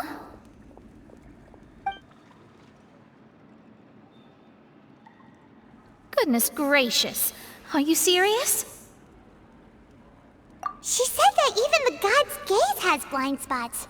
Pretty bold if you ask Paimon. Most people would believe the gods to be all-knowing, right? The Hexen Circle members are certainly anything but ordinary. As for the mage named N, the old hag has mentioned her a few times. She said that N's sense of direction is incredible, and that she loves guiding those who are lost. But I've never met her, and if she were still alive, she'd be. Well, suffice it to say that the hag's at least a few hundred now, and N's been around for longer than that. Whoa, the Hexen Zirkel sounds like a scary group. But they must really stay in shape to live so long. Their abilities alone are pretty terrifying. If she came to see you personally, then the problem you're facing must truly be of great importance. Well, it's not like Paimon could understand anything she said. Yes, she was quite cryptic, but I suspect she means that there is still a way to turn things around. She didn't say when or what that would be, though, so... Perhaps it is something that you cannot know right now.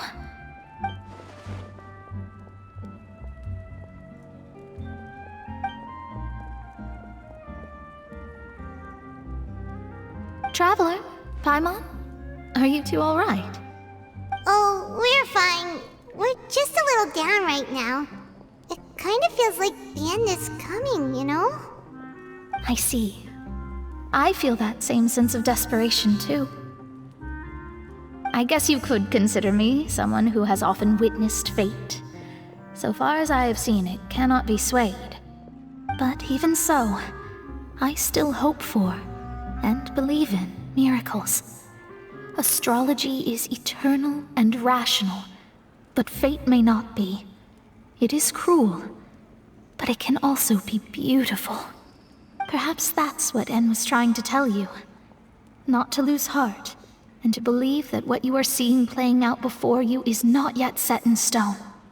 I did originally think of steering clear of all this, but I couldn't. Even if this is all futile, I still wish to help everyone. If we don't struggle to the last, then how can we face the end when it comes? Huh. You do have a point. There I go, talking about astrological principles again. Sorry about that. The moment I start talking about work-related stuff... I need to get going. It was worth trying to comfort you, even if only a little. I believe that you'll help those who are struggling in the same way I did. I suppose that might be why we always seem to meet by coincidence. Paimon feels kind of moved by what Mona said, but also kind of sad too. Hey, Traveler, Paimon suddenly feels like going outside for a walk. Let's go. Let's walk around the city, shall we? There's a few spots we always like to walk by.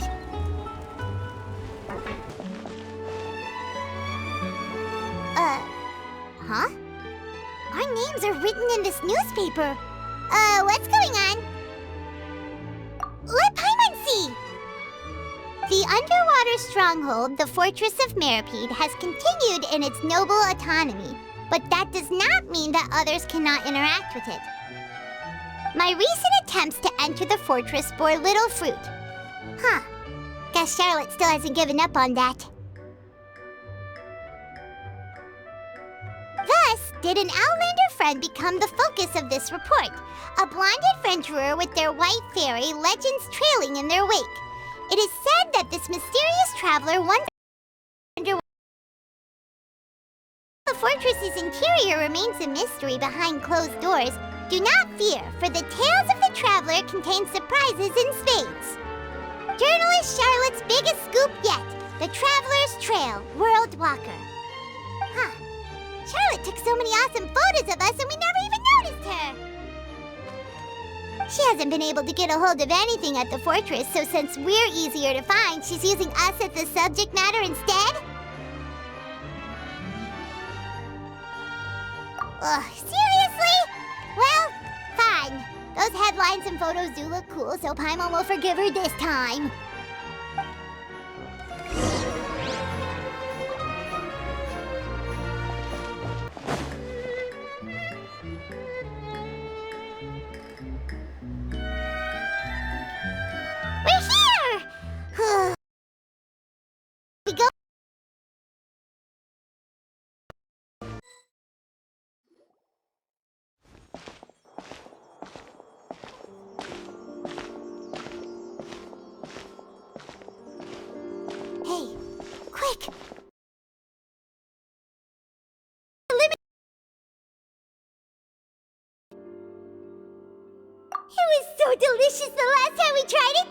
despite the tense situation we were in. Let's give it another go. Paimon's sure it'll be great. 1 slice of cake, please. Someone showed up after all. Oh, wait, you're the one from the Palais Mermonia. Oh, are you here to buy cake too? It seems Monsieur Nervalette was right. You really can eat. Wait, did he really say something like that? That's right. Even he has his own preference for food. Me, I love the cake and coffee here. Do you come here often? Usually every day. Every day?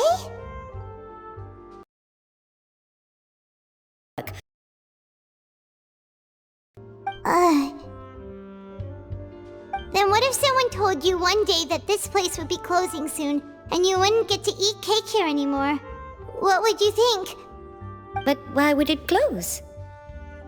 Well, Paimon doesn't know either, but maybe the waters will rise tomorrow. Oh, the prophecy.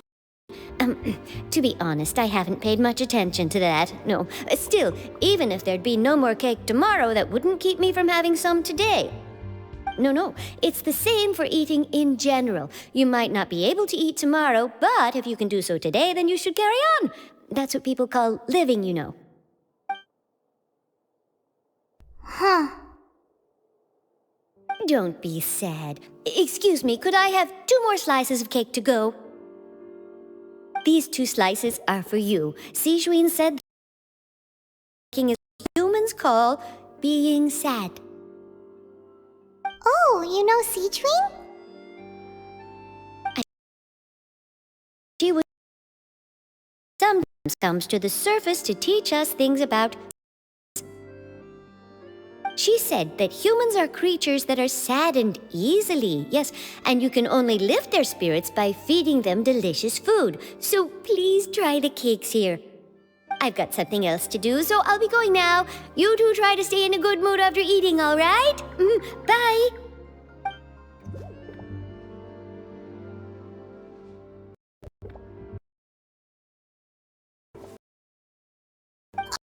Let's dig in. I'm unsure this.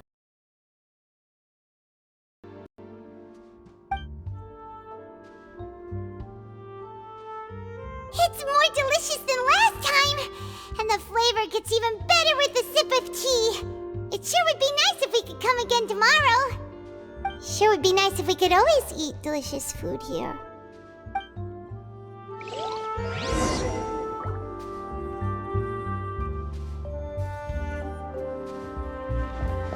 Oh! We're near the Steambird off. Shit.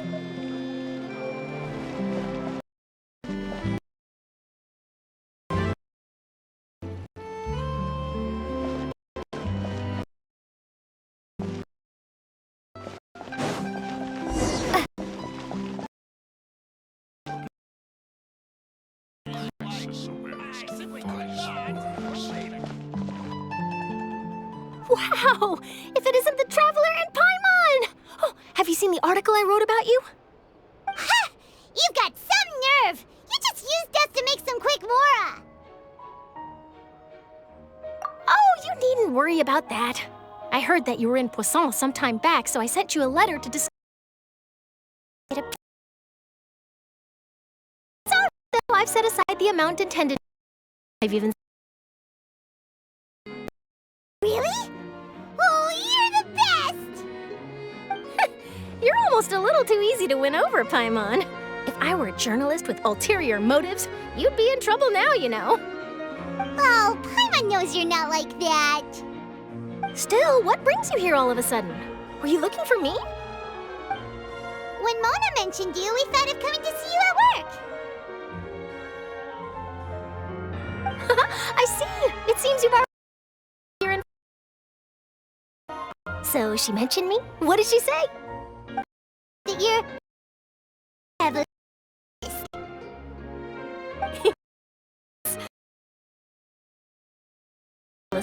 Request an exclusive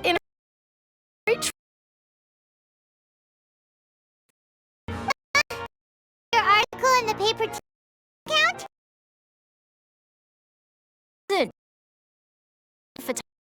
What I do is dive and ask you to talk about the things you've seen and experienced. Yeah. Why not? If I say you're worth an interview, then you're worth it. But not right now, of course. I'll need a few days to prepare. Oh, in that case, we'll just chat when you have the time then? Oh, so that's a yes? Ooh, splendid!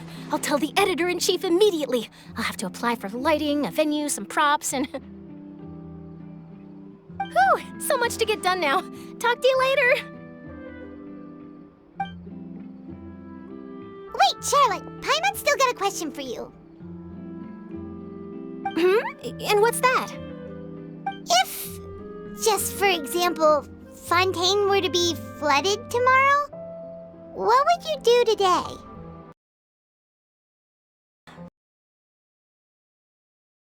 I do hear about it often, but I've never once thought...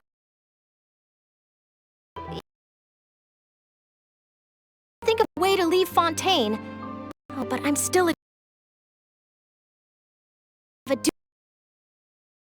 Second, I wouldn't forsake my homeland that easily. Most people... The worst come to pass. In truth, it might be better just to behave like normal rather than worry over such an end. So in all likelihood, I'd probably still be prepping at the office for that interview of ours. I know what you're thinking. That sounds a bit sad, but I've always believed that it's best to do what you enjoy. Just think about it. If this nation really were to be suddenly destroyed tomorrow, but I still successfully finish an exclusive interview with a truly unique person, then the story I would wind up writing would truly be endless. Do that story, send it for printing, and use messenger pigeons to the various... I'm not a dreamer, nor am I a workaholic, but I do love my job, and I'd be proud of leaving such an article behind. I guess you could say that I was born to be a journalist. But anyway, that's my answer. And on that note, I'll get back to my preparations. That's so... Anyway, let's go and see.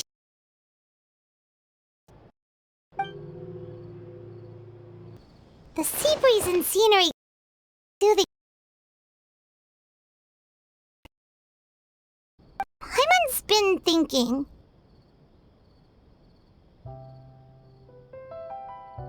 If it wasn't Fontaine, but all of Tevat that would be destroyed tomorrow, where would we go and what would we do?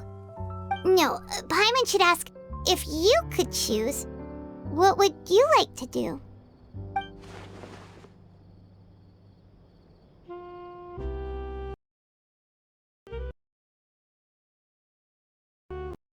We've always been moving to the next destination. These kinds of things. We didn't have to either, with us always being on the road and whatnot. You mean, still traveling? Huh. Wait, isn't that what we've always been doing?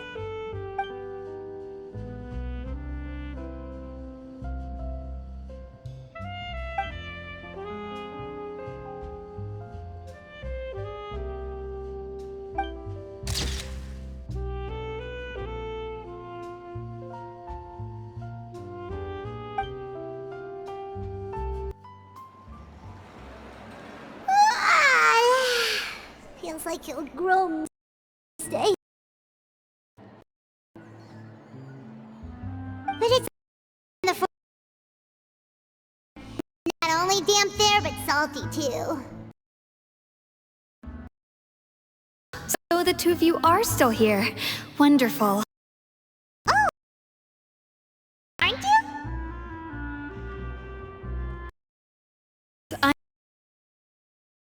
Lad sent me to look for you two before. You went...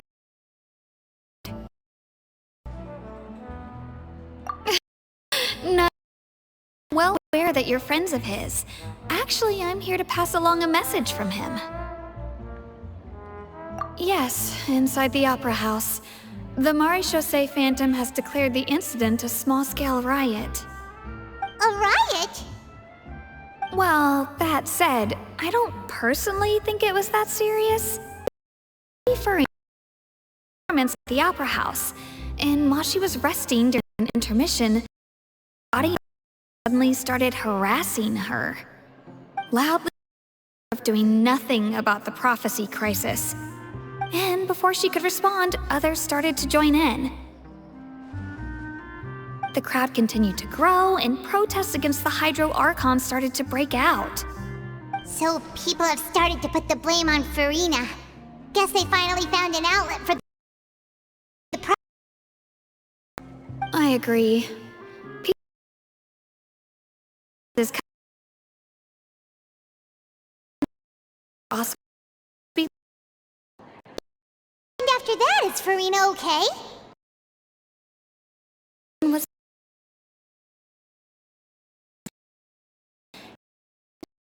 tired of this and left in a hurry. So, you mean she's still missing? That's right. The Marechaussee has dispatched many people to search for her, but we don't have any leads yet. That said, I don't think there's much to worry about. She is a god after all. Even if she were to fall into the hands of rioters, what could ordinary people do to her?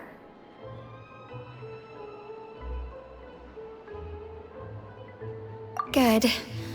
Monsieur Nervillas about the... He didn't say anything else. Don't worry, this is more than enough to go on. Thanks for keeping us informed. Ah, is that so? Well, alright then. In that case, you two take care. I'll be heading back to the Palais now.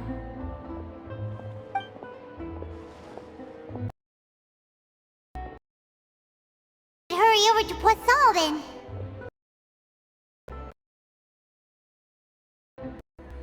If we know Farina, she won't in the bed. She'll look for a place to wait. She's loud and dramatic, but she doesn't have a...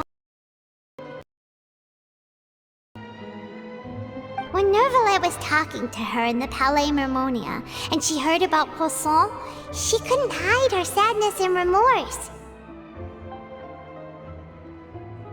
It would be hard for her to ignore being accused by the public today. Paimon thinks Farina's probably taken the opportunity to slip away to Poisson and try to relieve the sense of guilt that... Well, what do you think? Paimon knows the answer, of course. Back it up, too. Cool, huh?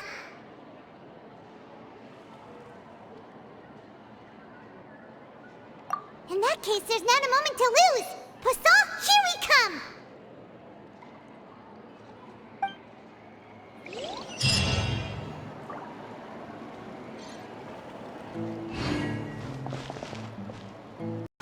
Could Farina really be here?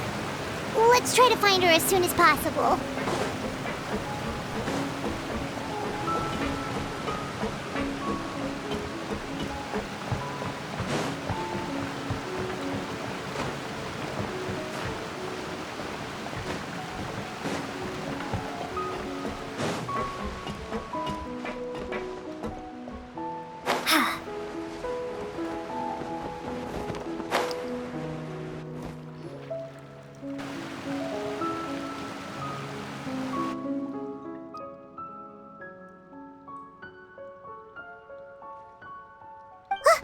That's Farina, right over there!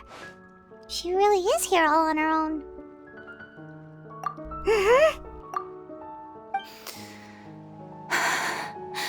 Should I just give up? This is all meaningless. What was meant to happen did happen after all. Everyone's dead. I'm sorry. I'm so sorry. Give up, Farina. There's no point in holding out. I'm sorry. But what can I even do? other than to repeat meaningless apologies over and over. Who's that? Don't worry, Farina, it's just us.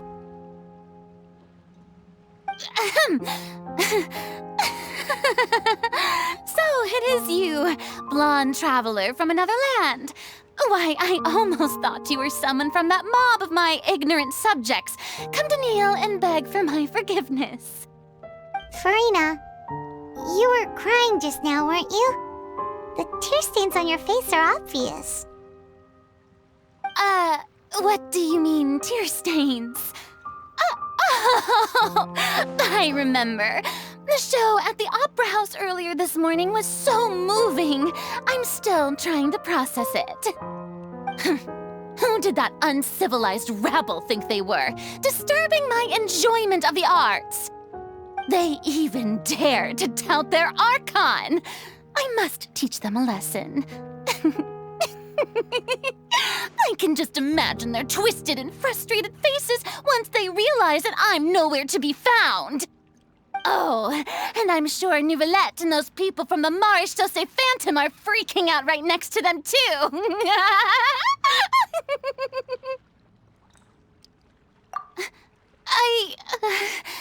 Of course not. Hey, there she is! The Hydro Archon's over there! Quick, after her!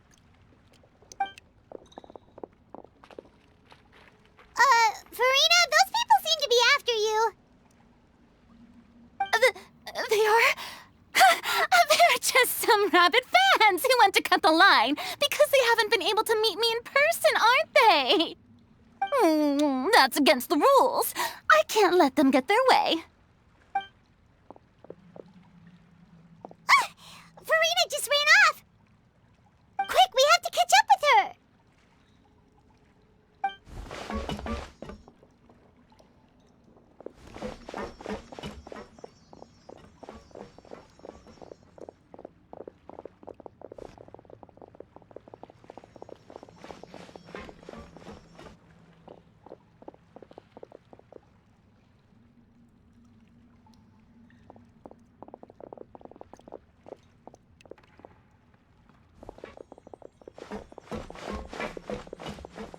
This should be the place, right?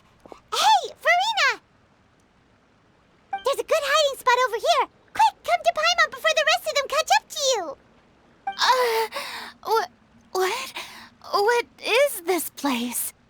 Hurry, they're almost here! Fine. I suppose haste is warranted. Lead the way.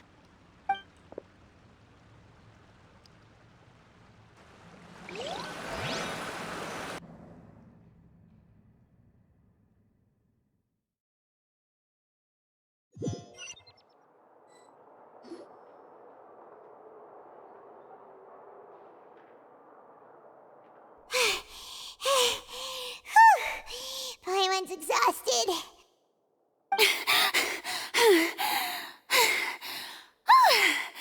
I'm so tired. I totally thought they had caught me. No, I mean, I merely gave in to the sheer enthusiasm they displayed.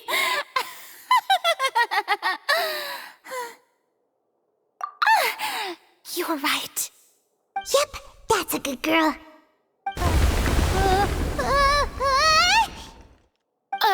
What's happening? The ground's shaking. Is it an earthquake? Yeah, a quake of this kind preceded the flooding in Poisson, didn't it? It can't be. It's happening again. Well, there's no need to worry too much about that. Nouvellette's made some emergency plans, so the evacuation should go a lot smoother this time. Yeah, I hope you're right. But the people of Poisson, they've already...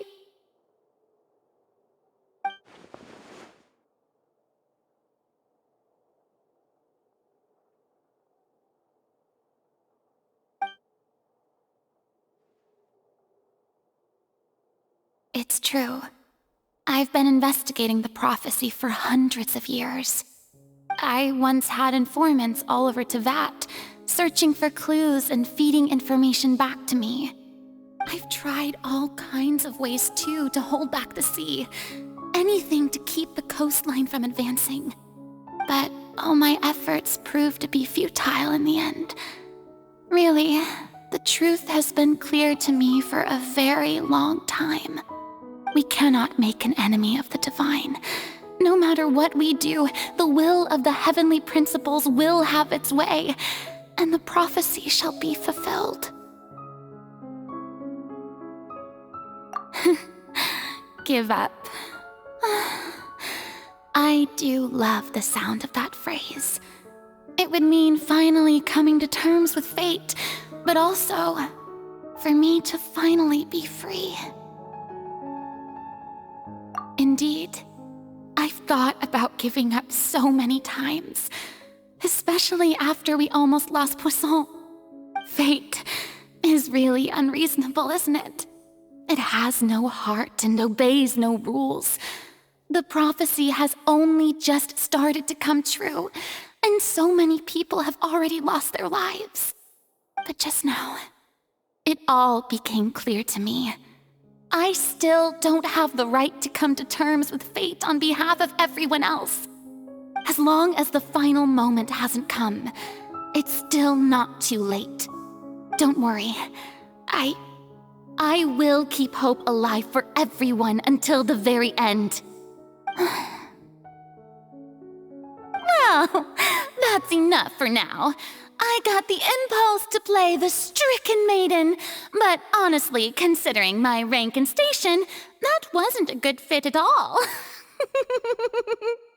Don't take any of what I just said seriously. How could I possibly let Fontaine fall to the whims of trivial prophecy?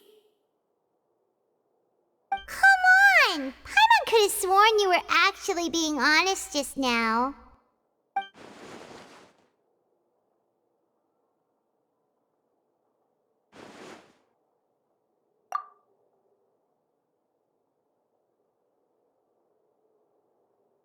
Share my burden. That's impossible.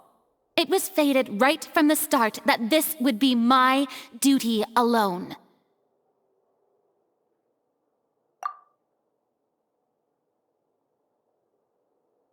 A witness. Yes, I've heard that you came to Tevat from beyond the stars, yes. In other words, you never belonged here. And if Tevat is, in its entirety, a show on a stage, then you're just a spectator, aren't you? If that's the case...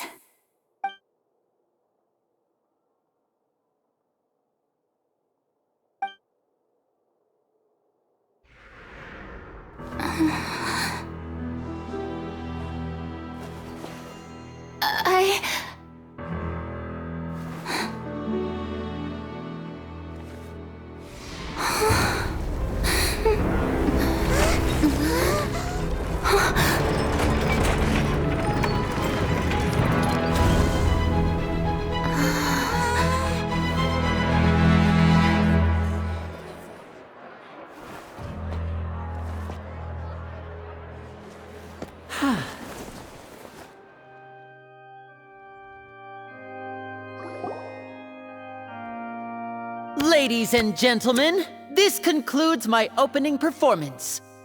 Now, without further ado, we may proceed to the trial of our god. So this is what it is. Yes, you deserve praise for the effort you took to raise the dramatic stakes. Do not forget, however, that I am Focalor, the god of justice, the embodiment of justice itself.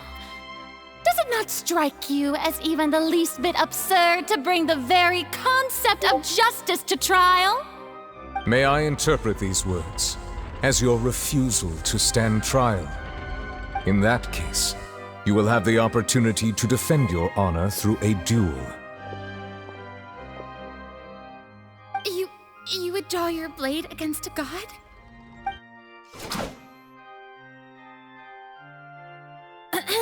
I see. it seems like you have made up your mind.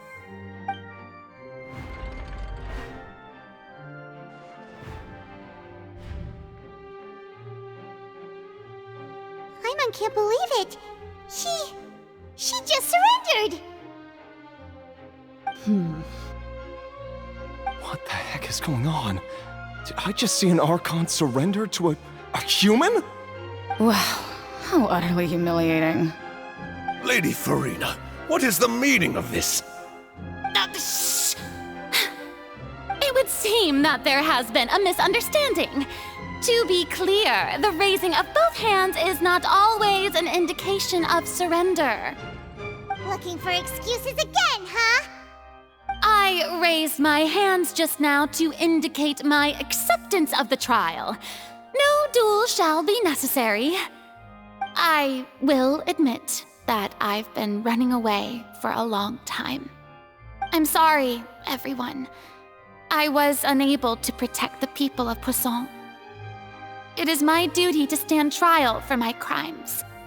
You are not the only ones to be disappointed in me. I, too, am exceedingly disappointed in myself. But now, it is time for the Hydro Archon to show you her courage and resolve. I, Farina, will use this trial to show the world the true meaning of justice! This time, I will protect you. Applaud and rejoice! One of the most outrageous and fantastical arcs known to the opera epiclese is now unfolding before your eyes. Mark my words, this shall be one of the most exhilarating and brilliant shows ever to grace the stage of Fontaine! The trial of the Hydro Archon, Focalor, will now begin! Woohoo!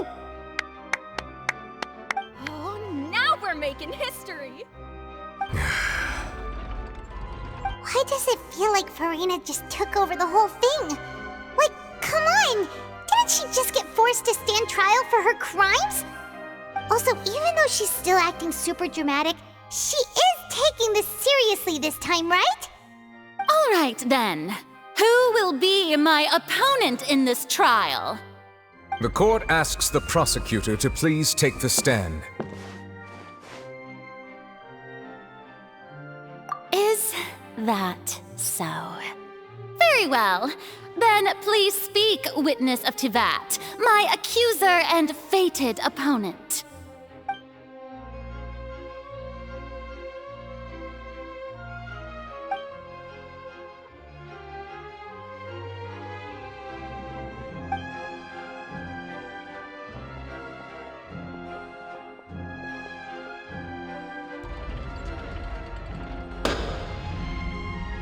Also, please allow me to ask, as a final question before the trial begins. Just how much work did you do to force me onto this stage?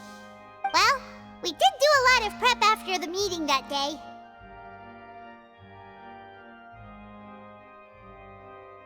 I can go over the tasks assigned to the Spina di Rosula, since they were rather straightforward and easy. Navia, the president of the Spina di Rosula. Most of the people who participated in the disturbance this morning were my subordinates. They changed into plain clothes and came to the Opera House as regular audience members, waiting for the perfect opportunity to incite insurrection against you. The people's resentment against their Archon has been building as more and more of the prophecy is fulfilled. A spark was all we needed to turn smoldering anger into a flame. Moreover, according to our understanding and analysis of you, when something like that occurred, you would likely flee the scene and head to Poisson by yourself. So, we arranged for a second group to lie in wait there. So, you mean, the ones who scoured the settlement for me were also from the Spina? And their goal was to force you to step into the giant magic box so you may personally participate in the greatest magic performance in all of Fontainian history. That's right. That house was a magic box, rather than someone's residence. As the super ultimate version of the setup that I used when I first performed at the Opera Epiclese, the volume of the box was increased by a whole order of magnitude, and the distance it traversed was the entire gap between Poisson and Araneas. Its cargo, of course, was an Archon instead of a human. My thanks, Farina. Without your help, we could never have pulled off such an extraordinary performance. You're welcome? Of course, this performance was only made possible with Father's support.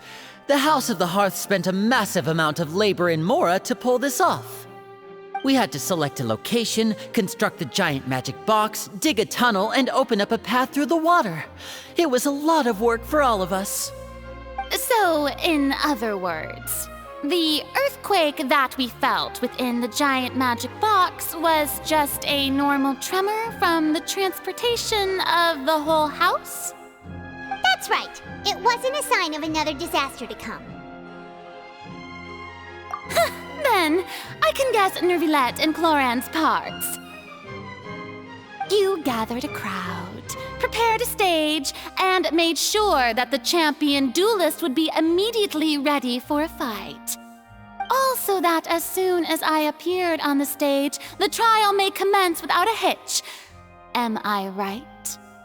Yes, that is correct. Well, Clorand, I must commend you for your courage. Only the most outstanding champion duelist in all of Fontaine would accept a duel with an Archon without flinching. Thank you. As for you, Traveler, I suppose your role was to keep me distracted with conversation once you found me in Poisson. You'd make sure that I didn't notice anything amiss before revealing yourself as my prosecutor once we'd arrived onto the stage. Oh?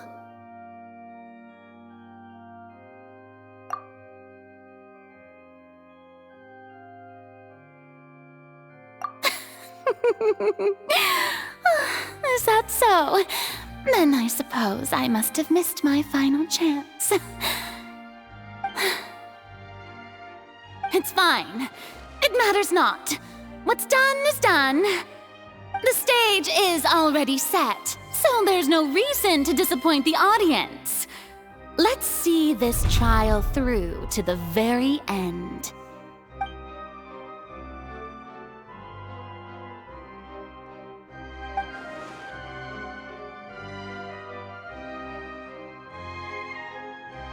Madam Prosecutor, please allow me to pass this along. This is a document that Miss Charlotte applied for and received permission to share with you during the trial.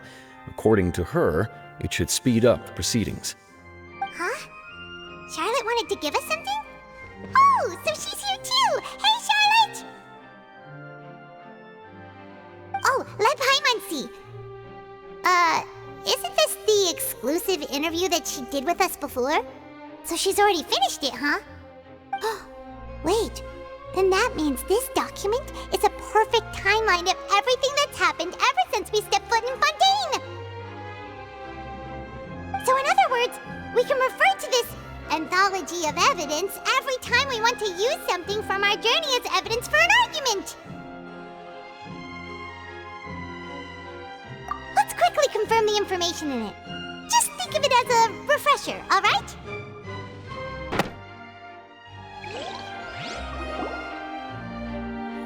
The prosecution and the defense are both in position. The trial shall now begin. Oh, come on, Nervilette. There's no need to repeat all the unimportant legalese. Just fast forward to the part where the prosecution lays out my offenses. As the defendant and the lead actress of this performance, I still haven't even been informed of my supposed guilt in all of this. Of course, it is only natural for humans to struggle to understand the actions of a god. However, you will need more than that to convict me of a crime. That's true, but my charge here is unrelated to your conduct as an Archon. Instead, I would like to charge you as a fraud who's never been the Archon in the first place. Wait, what was that? Lady Farina's a fraud? Hey, I came here thinking that we were going to try the Hydro Archon for forsaking our duty, but did I hear that right? She's not our Archon at all? Charge accepted. Lady Farina, do you plead guilty to the charge?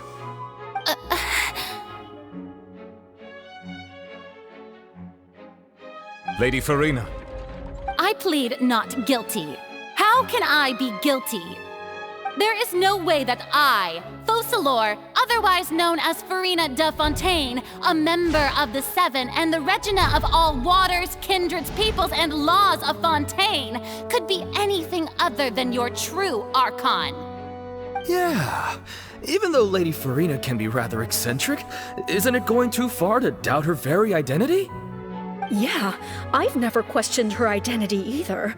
Sure, Lady Farina can be super irresponsible, but what grounds does that prosecutor have to make such a huge claim? I have cause to believe that common sense will prevail in this case. Many of the members of the audience have known me as the Hydro Archon ever since they were born. There would be no fooling their memory. See? Even the Oratrice has decided to show me its favor. Are you sure you want to commit to a charge that will never be upheld? If you wish to drop the case, I can promise you as the God of Justice that you will not have to face trial for making a false accusation. We will treat everything that's happened as a dramatic spectacle and move on with our lives. What do you say to that? Huh. An argument with near impossible odds, huh?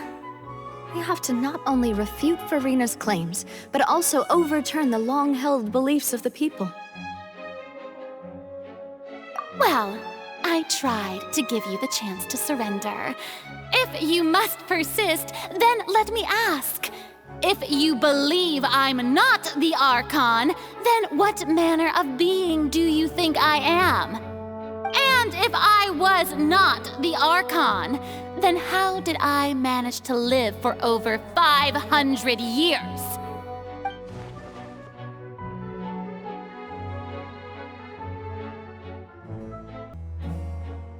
First of all, you may be a member of another long-lived race, which would allow you to naturally possess an extended lifespan. And second of all, even if that wasn't the case, there could be other ways to extend your life. Who gave you that idea? Was it the knave? You'd sink so low as to use a harbinger's words against me. A curse? I once thought it possible that the aura of an Archon might naturally resemble a type of curse. But in light of this claim, perhaps what I sensed was not your divinity, but a curse after all. You sensed it too, huh, Neverlet? Lady Farina is actually a human? Well, it is true that it's extremely difficult to tell humans and gods apart just by looking at them. It's not impossible.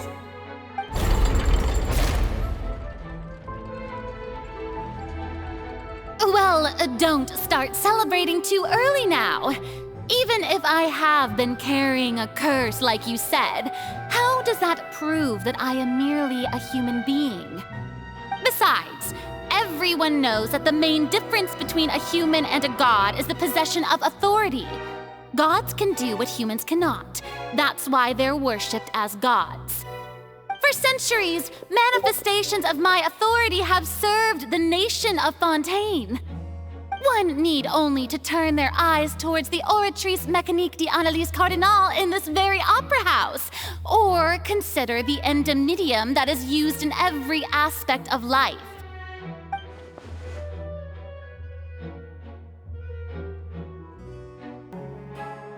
You tried to reference the Oratrice, but weren't you as confused as all the rest of us when the Oratrice declared Child to be guilty without any proof? Otherwise, you should have come up with a good explanation for that by now. Didn't I make myself clear at the time? The decisions of the gods are naturally difficult for humans to comprehend. There is no need to provide an explanation. Lady Farina, I believe a reminder of your current circumstances is in order. While the court is in session, the principles of justice and the law must come before all else. While you are an Archon, you are also first and foremost the defendant in this trial. You will prove yourself unable to defend against the prosecution's charges if you continue to withhold vital information against the rules of the court. I never thought you'd use that kind of rhetoric against me. That was no trick of rhetoric, Lady Farina. I've merely reiterated the rules of the court. Rules that all should respect and follow.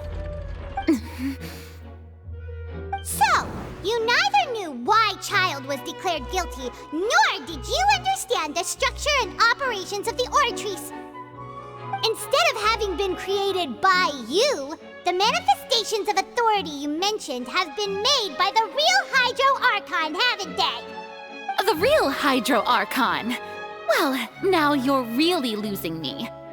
It is true that I did not know why the Oratrice gave out a guilty verdict that day. But the Oratrice handed out that verdict unilaterally, and it has been operating independently ever since it was first created.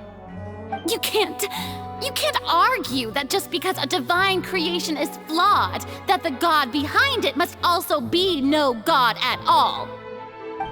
She's still throwing out all kinds of excuses. Seems like she's confident that we won't be able to produce proof that she has no power over the Oratrice. My power as an Archon. There are many ordinary citizens in the audience. How can I just carelessly demonstrate the formidable power of an Archon? If that poses a concern, I'm prepared to extend my protection to the audience. You don't need to go that far.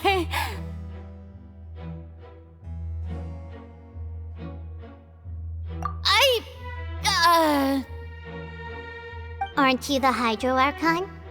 Or is it that you can't even wield the power of Hydro, much less the authority of a god? Indemnitium! Yes! It's all because of Indemnitium! All Archons derive their power from the faith of the people, and I've converted the people's faith in justice into Indemnitium. Thus did I give up all of my divine power to provide everyone with energy for their daily lives. Have you ever seen a more magnanimous god? Isn't that a huge stretch? Yeah, no matter how generous an Archon can be, how could they give up all their power? Can a god with no power even still be called a god? It seems like nobody's buying Farina's excuse. Hey, come now, everyone. Please don't stare at me as if I was a liar. I'm still the same Farina you knew, right? The one that you loved. Shouldn't you want to believe in me? Please? You've got to believe me. If what the prosecutor said is true, she really has committed a grave offense. Did she deceive all of us? And all of our parents and grandparents too? And then all of our ancestors? Ever since they were born? Enough! That's enough. Tell me then, if I'm not the real Hydro Archon, then who is? If you have no evidence of another Hydro Archon's existence, nor can you find anyone who can back up their claim to be such, then what grounds have you to say that I'm not actually the real deal? Wow, she came up with yet another argument. How can we refute her now? Seems like she really doesn't want to give up.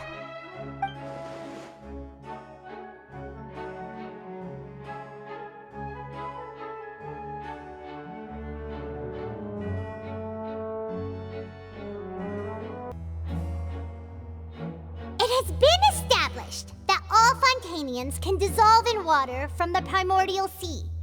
And that means Since you insist on claiming to be a god and not a human, then there's a method that you can use right here and now to eliminate all suspicions of you being the latter.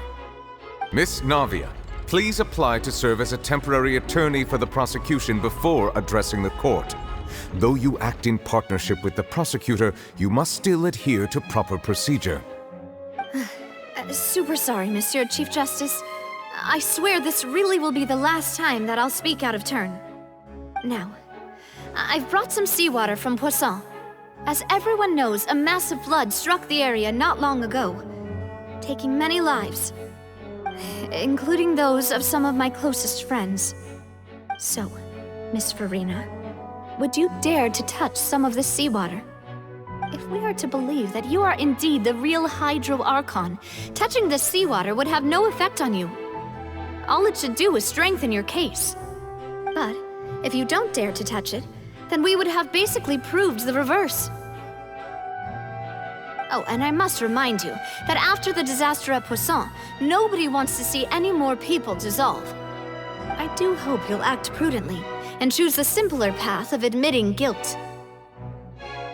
Navia from the Spina di Rasula. The Spina has governed Poisson for many years. I guess her suggestion is valid. If Lady Farina is indeed just a human, she's probably Fontainian like all the rest of us. Would she really dare to try?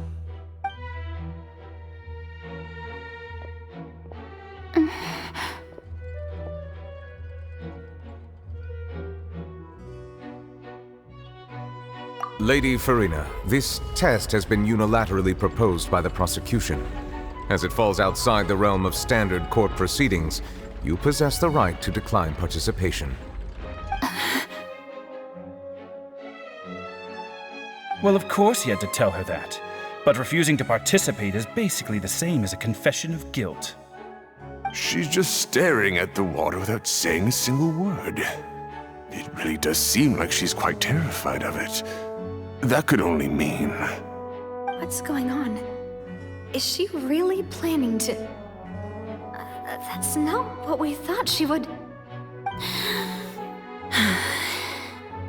Due to the inherent risk of the test, Lady Farina, you may...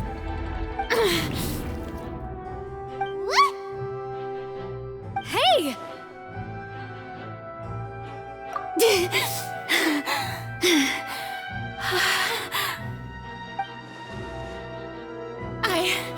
I'm fine! Look at me, everyone! My hand is still here! I haven't been dissolved! Will you believe me now? I really am your Archon! I'm nothing like a normal human who would fall apart as soon as they touch this water! Really? Was this not the most obvious thing in the world? Miss Siegewin? If you're present, Miss Siegewin, please come forward and attend to the defendant. Siegewin? Don't be nervous. It'll just take a few seconds. Let me see. That should be enough. Please announce the results of your evaluation to the court, Miss Siegewin. As everyone doubtlessly saw, Miss Farina was displaying symptoms of hyperventilation and flushed skin. These indicate that she was experiencing the adverse effects of exposure to primordial seawater. The extent to which she was affected is the same as other humans when exposed to primordial seawater of a similar concentration. Thank you, Miss Siegewin. Lady Farina, you may return to the defendant's stand. Oh wait, what did she just say? I didn't get dissolved! Shouldn't that be enough to prove my innocence? Well, considering your tendency to run from your problems, we did originally prepare a direct sample of the seawater around Poisson. However, after extensive discussion, we exchanged it for a sample that is not concentrated enough to dissolve an actual human. After all, on the off chance that something entirely unexpected might occur, we don't want anyone else to lose their life to the sea. Yeah, so out of regard for Farina's life, you secured a low-concentration sample and asked the head nurse to serve as an expert witness. It's a great thing that the direct sample wasn't actually used. Farina could have... I can't believe... you...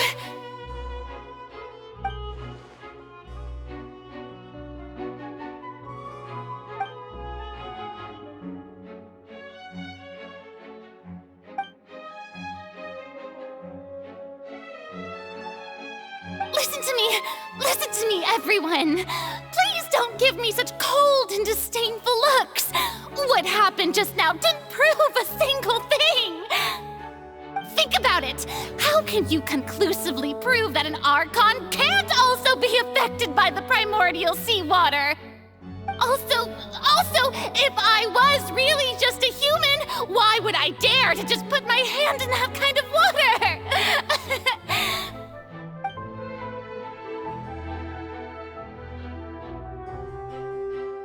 Please, anyone, just listen to me! I swear, I really am your Archon!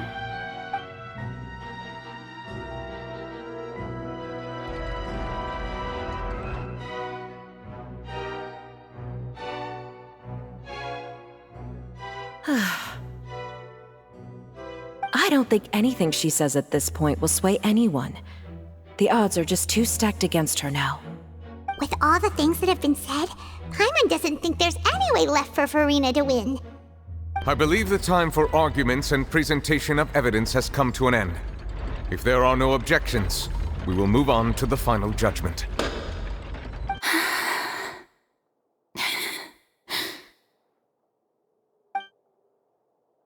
I don't think anything she says at this point will sway anyone. She's too stacked against her now.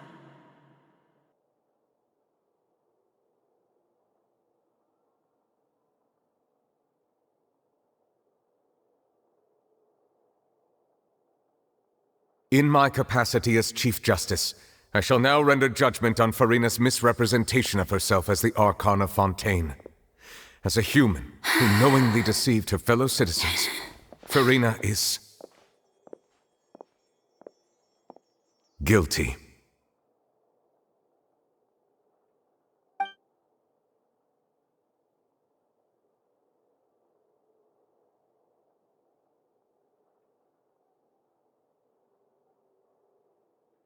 We shall now turn to the Oratrice Mécanique d'Analyse Cardinale to render the final verdict on the charges.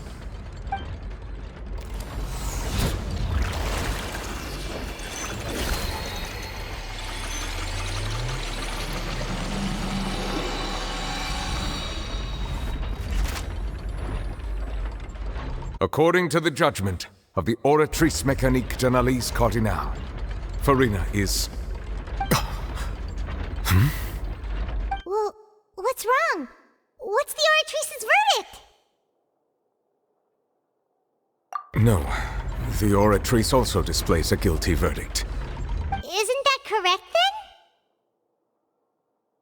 then? However, the exact wording of the verdict is thus: the Hydro Archon, guilty, to be punished via the death sentence.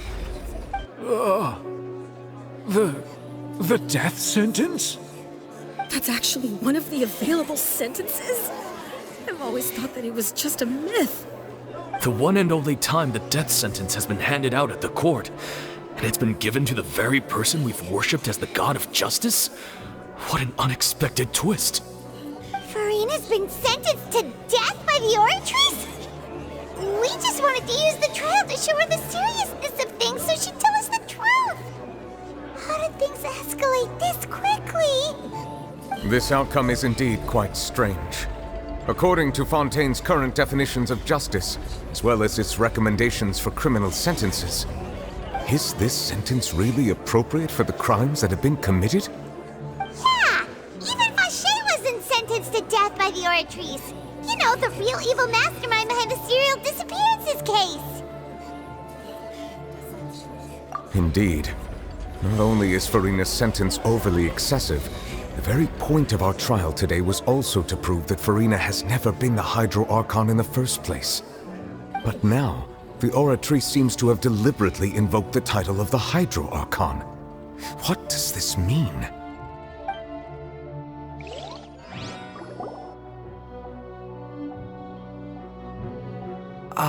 Excuse me, if I may interrupt. Is the trial still going? Fremine! You finally made it. I assume this means you've completed your mission? Mm-hmm. Any mission Father assigns to me will always be top priority.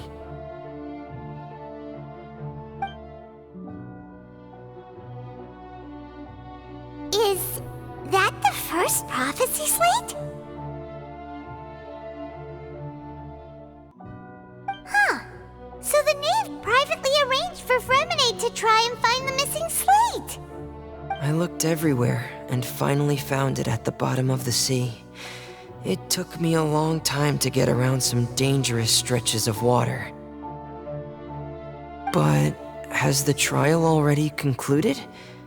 Then doesn't that mean I've come too late? Oh no. Father will be disappointed in me. Thank you for your hard work, Mr. Fremine. Please allow me to review the record left on the slate. Traveler, I believe that you have already seen the other existing slates, and would like you to come here and confirm their contents.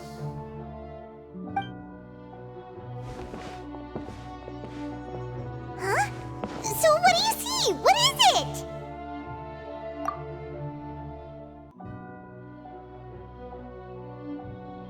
I believe I've now made sense of the Hydro Archon's crime. It has to do with Fontaine's lost history. Huh? Isn't the Hydro Archon just guilty of deceiving her people? Oh, wait, no, that's Farina, and we've already proven that she's not the Hydro Archon.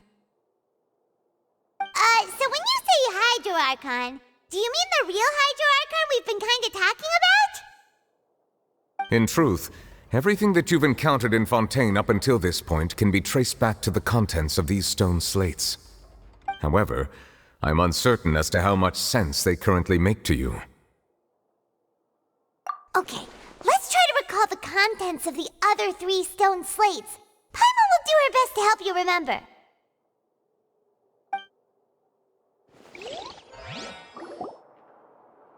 They'll dissolve into the primordial sea but won't cease to exist. Their essence will flow in the seawater, converge, and take the form of an oceanid. The Hydro Archon was sentenced to death in court, shocking everyone present. Perhaps this means that her sin was actually Fontaine's original sin. Navia fell into the water inside those ruins, and she nearly dissolved. She was surrounded by the people of Poisson in a court within her consciousness, and was forced to take part in a trial meant to make her stay.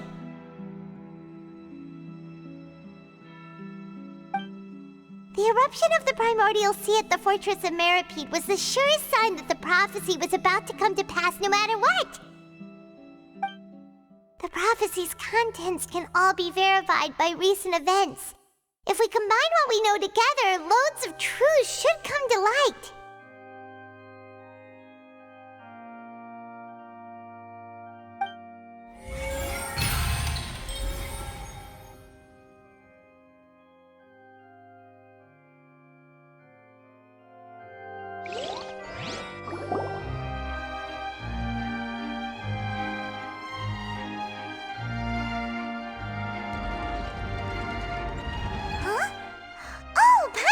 It now, so that's how you can make sense of it. But then it feels like we're going to have to share some truly shocking revelations. Let's hear them. Incredible. Linny, did you hear that? We're not real humans. All Fontainians were originally created by the late previous Hydro Archon, with oceanids as their basis. The evidence for that can be found in how only Fontainians could dissolve in primordial seawater, and how all the girls Vacher dissolved were also turned into oceanids. Oh, and according to Navia, when she was about to get dissolved, She also saw everyone gathered around for a trial, all of them in the shape of Oceanids. Indeed.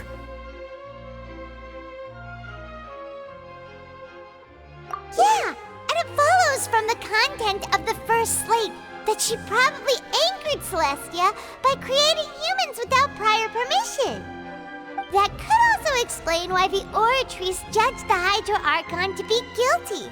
It's to account for that ancient sin. The Hydro Archon's true sin was creating us? And yet, after many hundreds of years, the Hydro Archon's creations have turned around to try to judge the Archon within the Opera Epiclese. The twists of history are often the most unexpected of all. Yeah, isn't the image here just like when Navia fell into the sea? So wouldn't it be trying to show the image of the Hydro Archon also falling into the sea once the prophecy has been fulfilled in the fourth slate? In the end, the people will all be dissolved into the waters, and only the Hydro Archon will remain weeping on her throne. Only then will the sins of the people of Fontaine be washed away. Did Paimon get all that right? You've made some keen deductions. I must say, given how much you still don't know, it is impressive that you've already managed to connect so many pieces of the truth. However, while you were able to decode all the information on the slates, they've also been etched with an additional layer of hidden information using a different power source. When we were at the ruins, I tried to decipher the hidden information recorded in the slates. But since we only had 3 slates at the time, I was unable to come to a full conclusion. Now that the slate collection is complete, I shall make another attempt to decipher the narrative recorded within. If everything goes well, we should finally be informed of the unadulterated truth.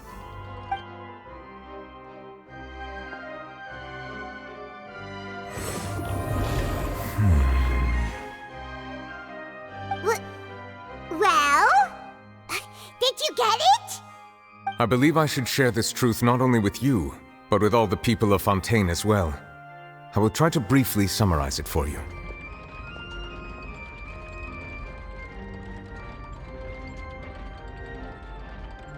Your hypotheses regarding the origin of Fontainians and the sin of the Hydro Archon were both correct. In the Fontaine of old, the previous Hydro Archon sensed the yearning of her Oceanid familiars for life on land.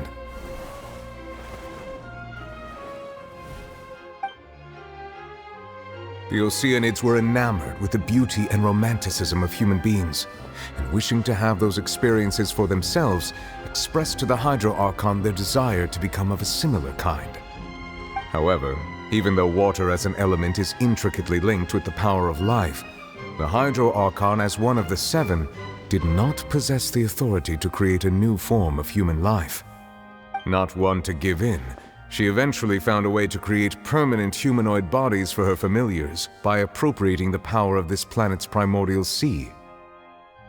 She poured primordial seawater into the Oceanid's blood vessels, creating humanoid mimics in the process. But if Fontainians were to ever come into direct contact with water from the primordial sea, the power within their bodies would escape these artificial restraints and return to the sea. As a result, their forms would collapse, and they would be reverted to their original forms as Oceanids. Of course, the Hydro Archon never received permission from the heavenly principles to create a new human race. And thus, the Hydro Archon and all of her creations came to shoulder the original sin of appropriating the power of the primordial sea. That is the true history of how the people of Fontaine first came into being. So we were all Oceanids before we turned into human beings? That's way too much information for me. I think I'm just going to pretend that I never heard a single thing.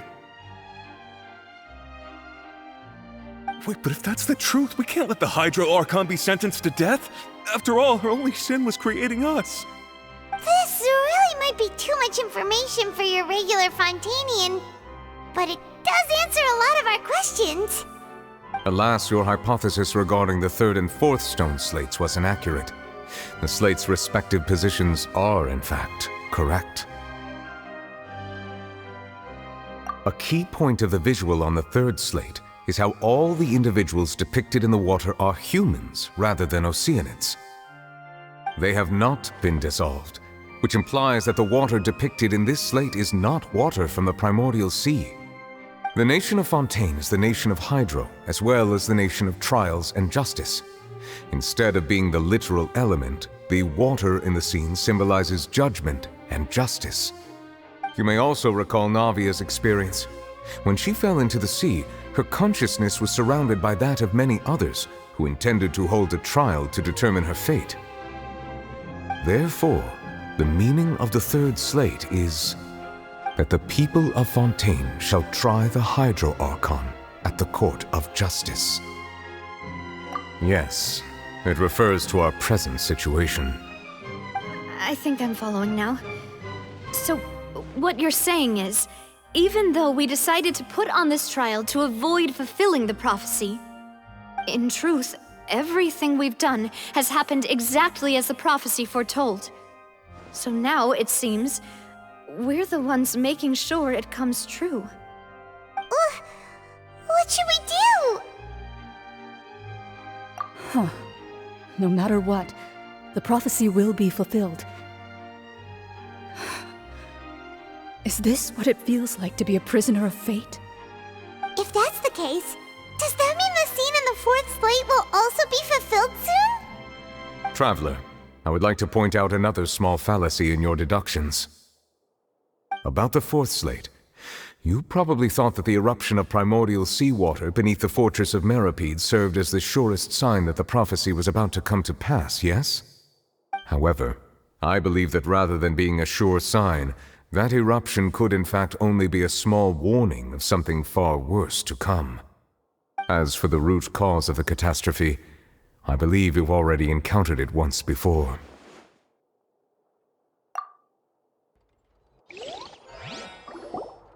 If we're talking about a true culprit, that could only be that thing inside the primordial sea, right? The truth, the original sin, the trial, and the root cause of the disaster.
That was way too close!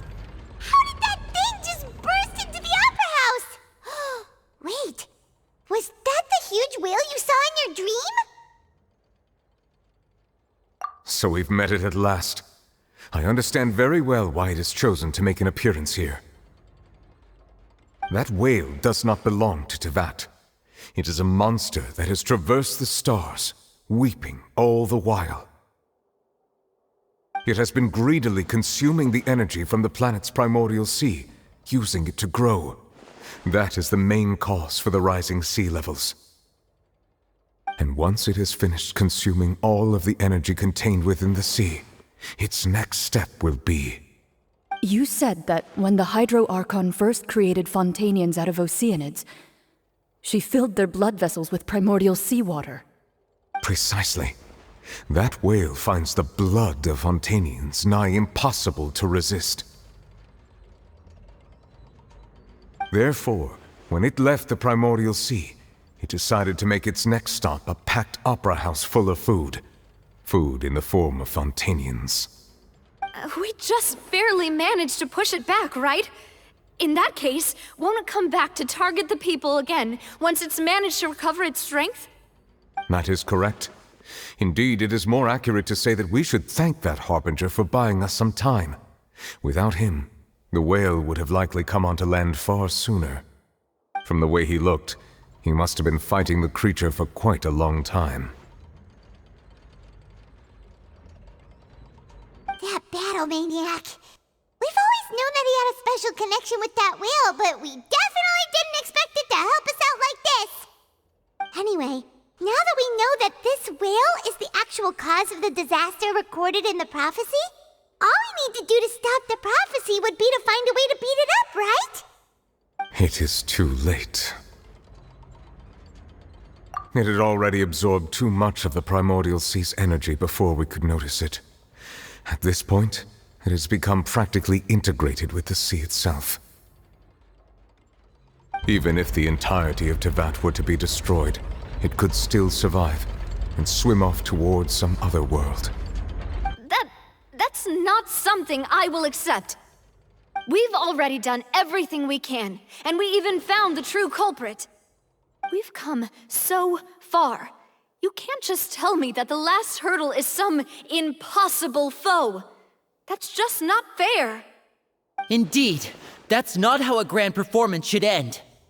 I'll fight it to the end, no matter what. So the prophecy will be fulfilled no matter what, huh?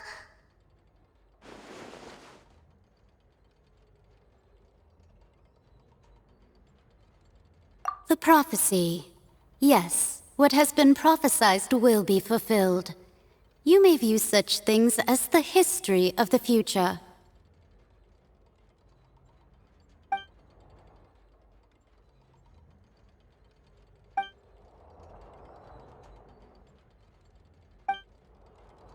Just as prophecies are usually only the future as seen from the perspectives of the gods, could things be happening in hidden corners where the god's gaze does not fall? Ultimately, fate shall serve as your only guide, no matter what will happen in Tevat's future. All you need to do is to play your part.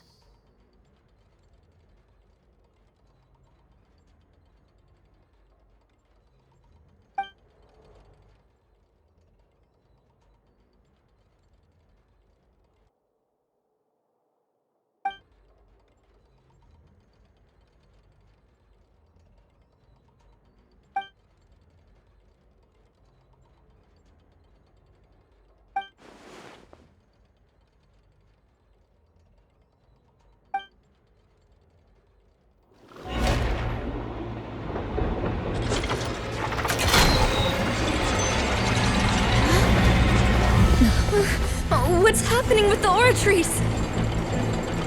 I believe it is preparing to carry out the death sentence.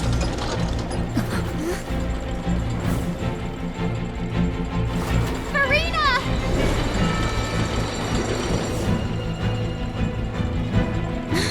No, I still need answers!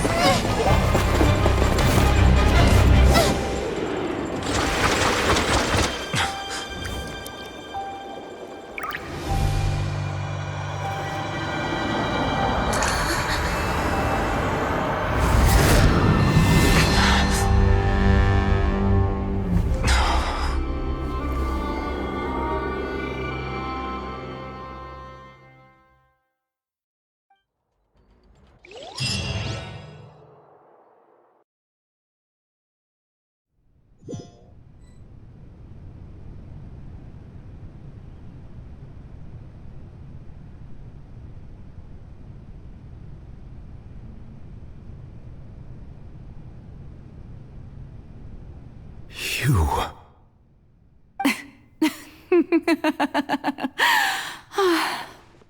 Sorry. That shocked expression on your face is just too amusing. I couldn't help myself. You are not Farina. Who are you? The sweet sound of bewilderment. Marvelous. A sure sign that my attempt to deceive everyone was a resounding success. But to answer your question, I am Focalor. You know, the god. Focalor? Why did you deceive us? Oh, that wasn't my goal, of course. Goodness, no. But I had to fool everyone else too, if I was to stand any chance of deceiving the heavenly principles. Deceiving the heavenly principles? It's all because of that pernicious prophecy. Dreadful, wasn't it? Everyone doomed to dissolve. Fontaine condemned to be flooded. One was not amused. In fact, one was positively bemused when that problem was thrust upon me by my dearest predecessor. That's the former Hydro Archon Egeria, for the uninitiated. It hardly gets more disastrous than a preordained national catastrophe, now does it? She knew full well that the prophecy would surely come to pass. And as one of the seven, she also knew full well that one defies the heavenly principles at one's peril. So yes, as you have no doubt surmised, it was a rather impossible situation that I found myself in. I spent a terribly long time mulling it over, alone on the ocean floor. And I was almost growing barnacles by the time I finally realized there was only one possible solution to this confounding conundrum. I had to outwit the heavenly principles, allow the prophecy to be fulfilled, ostensibly at least, while saving everyone at the same time. I'm a genius, I know. I can only assume that's why Egeria chose me as her successor. Although, looking back now, it was hardly the inheritance one dreams of. Between the task of saving the nation, the quotidian duties of the Hydro Archon, and not to mention the original sin of creating a new race of humans, I dare say she left me quite a colossal mess to clean up. But one can only play the hand one is dealt. I did not choose this, any more than I chose to be one of her Oceanid familiars. So you were also once one of the Oceanids, transformed into a human by Egeria's hand? Yes, I was. I always dreamed of becoming human. And I still do, even now. In my eyes, to be human is to be part of the greatest opera ever known. After becoming a god, I separated my divinity from my body and spirit, leaving behind only a self that was as naive and bewildered as my past self on her first day as a human being. The me you see before you now is that divinity. And the human counterpart I left behind, I named Farina. She could feel joy, sorrow, and everything in between. She could be as vain and conceited, or as meek and vulnerable as she wished. Her strengths were of a kind only a human could possess, as were her shortcomings. But in my eyes, Farina's humanity was what made her perfect. She was perfectly human in every way. The person I always wanted to be. Anyway, so then I cursed her. All part of the plan, of course. The plan to deceive the heavenly principles. Do you still remember the final scene of the prophecy? The Hydra Archon alone, weeping on her throne. In order that the prophecy might appear fulfilled, I invited Farina to be an actress. to play the part of the Hydro Archon in the prophecy. Under the curse I placed on her, so long as I, Focalor's divinity, continued to exist, she could not die. But nor was she free to live her life in the pursuit of happiness. Instead, she was forced to take the stage in the opera house, to embrace the role of leading lady, to forever play the part of the god from the prophecy, all to create a deceitful appearance of that prophecy coming to pass. I suppose now you probably understand why your court is called the Opera Epiclese. But Farina is only human, isn't she? Even though she has had a long life, her mind is no stronger than that of any other ordinary human being. I cannot begin to fathom what she has had to endure. It must have been torture for her. It has indeed. And although she is, in a sense, me in human form, I most definitely owe her an apology for it. It's been 500 years, and all along, she's been playing her part in the most unimaginably long, unbearably lonely, and agonizingly painful opera of all time.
Oh, who permitted you to come onto the stage?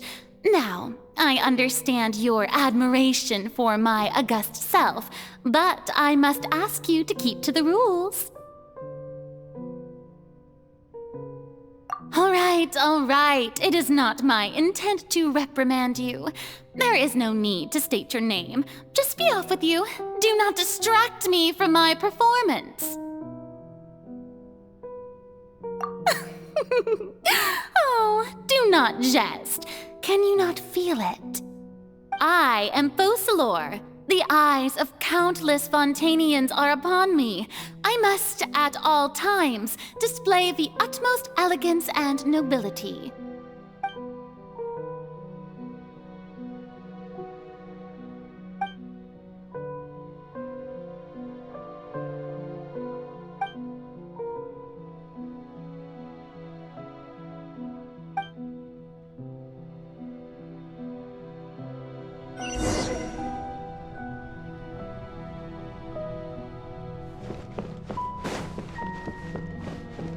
Dear audience, the performance is experiencing a technical difficulty, but worry not. The guards shall resolve it soon enough.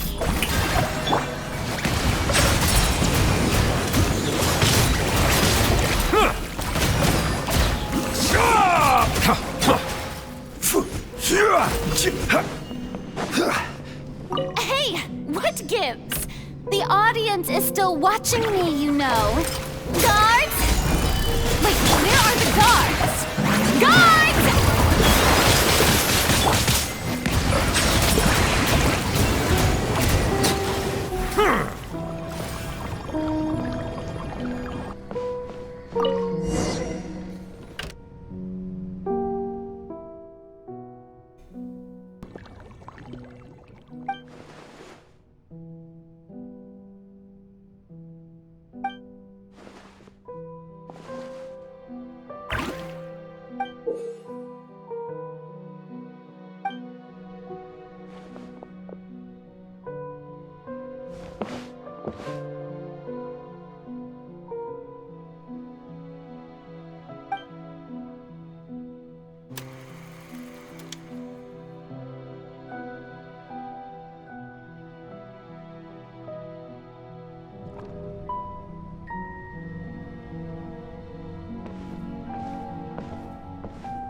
Farina.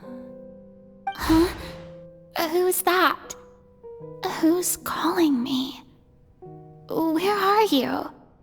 Be not nervous. Be not afraid. I am before you. Wait a moment. You're mirror me? How can this be?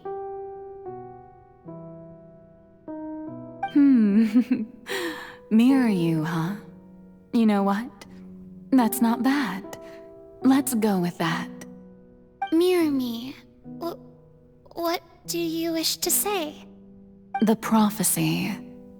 Have you heard of it? What prophecy? Wait. I know. I think. I don't know why, but it's in my head somehow. The people will all be dissolved into the waters, and only the Hydro Archon will remain, weeping on her throne. Only then will the sins of the people of Fontaine be washed away. Oh, very good. You know it well. What's going on? I can't seem to remember anything clearly. The only thing I know for sure is this prophecy. Will it really come to pass? Yes, it will. And that is why I've come to you. Disaster will come to Fontaine sooner or later. Things will develop just as the prophecy declared. There is no escaping it. But doesn't that mean everyone will die? I'm a Fontainian just like them. Will I dissolve too? Oh, don't worry. Magical meetings exist in this world precisely to give people a chance to turn things around. It is the reason why you met me today. I will tell you how to save everyone, but you may have to suffer somewhat. Oh, so there's still hope after all. Goodness, you frightened me. You spoke so much and with so much certainty. As for the suffering, well, I will admit that the first thing that came to mind was, why do I have to be the one to suffer? But if the prophecy will come true, I'll also die anyway, right? So if I've already met you as my magical meeting in this world, if there were scales, with all the people of Fontaine on one side and my pain on the other, is it not obvious where the scales should tilt? You truly are the perfect human, my ideal. I suppose this would also be the justice that belongs to you. Huh? Don't worry, it's nothing. Listen well. Fontaine has just lost its Hydro Archon. I need you to play a role, that of the new Archon. Play as a god? That's right. You must begin a never-ending masquerade. You must never let anyone suspect your identity. If you can keep it up, then I shall have my way of defying this prophecy. But should your identity be revealed, then all hope will be lost. But how will I do this? A human assuming the role of a god without being exposed. Don't worry.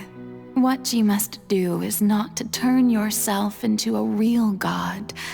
You simply need to play the role of a god as humans imagine them to be. Being a human yourself, I'm sure you already know what such an entity would be like. Remember, your true challenge will not be pursuing divinity, but contending against humanity. I'm still not sure I understand, but I'll try. I'll try to do this. So, how long am I going to have to play this role? To accomplish this mission, you will have to stay on the stage for many, many years. You will endure and not grow old until your task ends. But I promise you, all will eventually end in a magnificent and dramatic trial, and everyone will be saved. A trial, huh? How exciting. I'll be looking forward to it.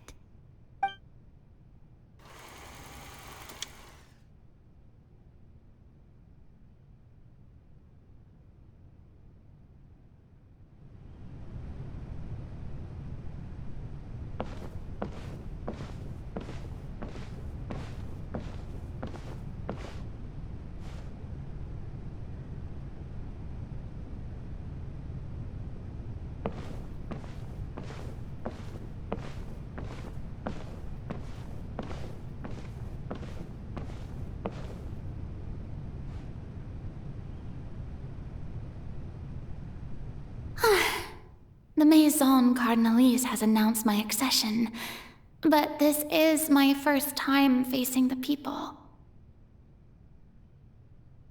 What should I say to most appear like a god? To be honest, I still don't know. Perhaps I should first try to act natural. Ladies and gentlemen, good evening, and welcome to the Opera Epiclese. I'm sure you've all heard about how I have taken on the role of Hydro Archon. Indeed, I am Verena de Fontaine, your new Archon. In truth, I know little about becoming a nation's new god, but it will be my honor to guide you all. As the god Focalor, the god of justice, I shall do all within my power to lead you into an age of fairness and justice. Once again, thank you all for coming. If you should have any questions or suggestions, please send them to the Maison Cardinalise. The future of Fontaine will require us to work together, after all. This should do it. I thought I might stammer, but thankfully, I was able to convey my thoughts just fine. Okay, and next. That's the new Hydro Archon. Is this some kind of joke by the Maison? I would have thought that a being that surpasses humanity would be a bit more assertive. Hey, did you hear that? She even told us to send her suggestions there at the end. Shouldn't gods be all-powerful? She's being so modest. What's the difference between her and an ordinary person, then? If you ask me, perhaps the succession didn't actually happen. She might just be a Maison-backed puppet. Wait, what's going on? Why is everyone suspecting me of being a fake? This is bad. If I get exposed here, there'll be no saving the people from the prophecy. Right. Mirmi said that I just need to play the role of a god as humans imagine them to be. Calm down, Verena. Think. What do the people want? How would they imagine a god to speak and act? Assertive, with a strong sense of presence. One who can dispel all doubt. That is the character I'm fated to play.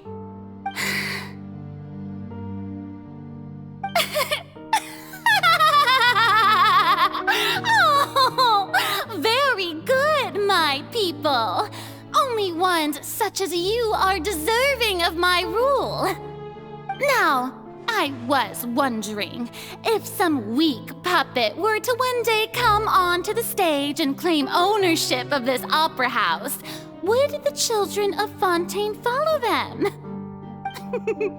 Well, it seems that you would all see right through them.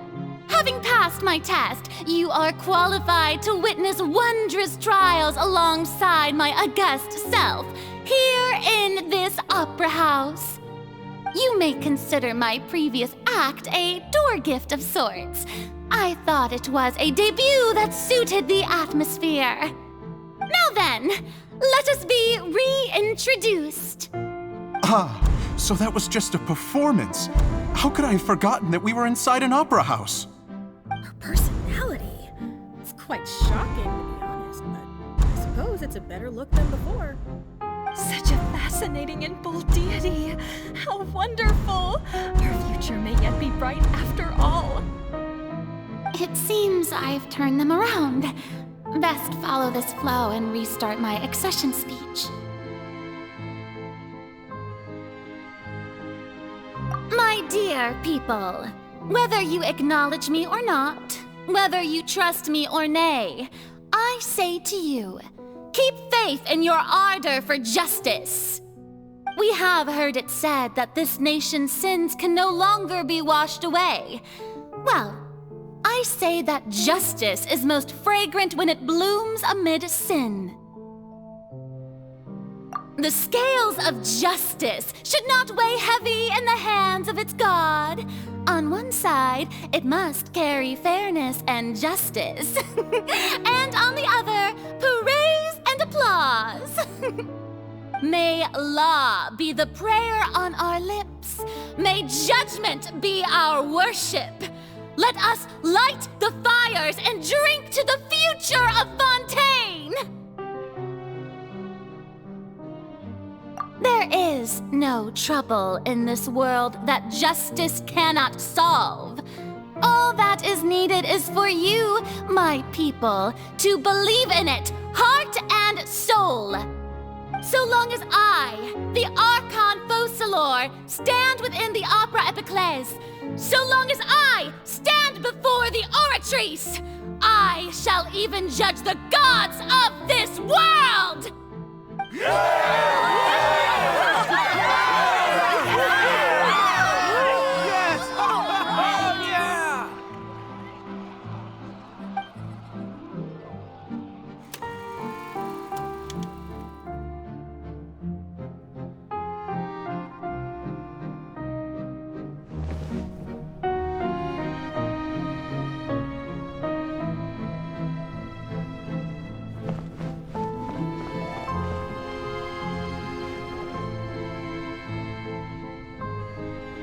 Lady Farina, here are today's case reports, as well as a summary of the follow-up for your perusal. Come now, was I not just at the Opera House in person? Leave these kinds of things to Neuvillette. Besides, none of these trials were the one that I'm looking forward to the most. If I may be so impertinent, what kind of trial are you truly looking forward to? A magnificent, dramatic, and wondrous trial. A trial to end all things. How could you hope to understand? That's true. I fear I lack the ability to grasp your divine thought, Lady Archon. No need for fright, and do not take what I said before too seriously. Go now, do your duties. The trial I await. It will come one day.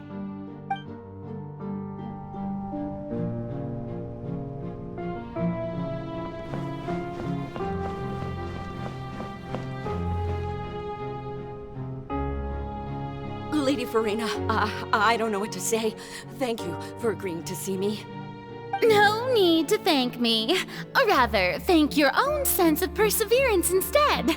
Long have you stood in line to meet me, have you not? Oh, I'm afraid that's just an inevitable consequence of my divine charm. All right, Deoteria, is it? How is your son's illness? You remembered me, and you knew of my family, too. He is doing much better now. In fact, he is far more of an ardent believer than I. He was the one who forced me to seek an audience with you, and to bring your words back to him. Oh, good. Very good. If this should happen again in the future, please do not hesitate to come and tell me.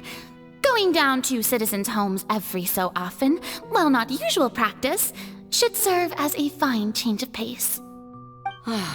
You're such a gentle and wise God. Thank you once again, on behalf of my son.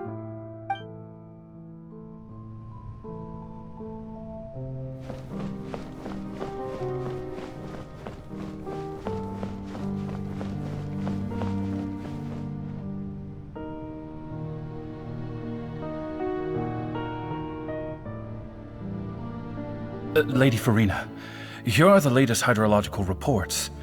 As for the specific parameters you asked to take note of, I'm afraid things still don't look good. I see. It's as I thought then.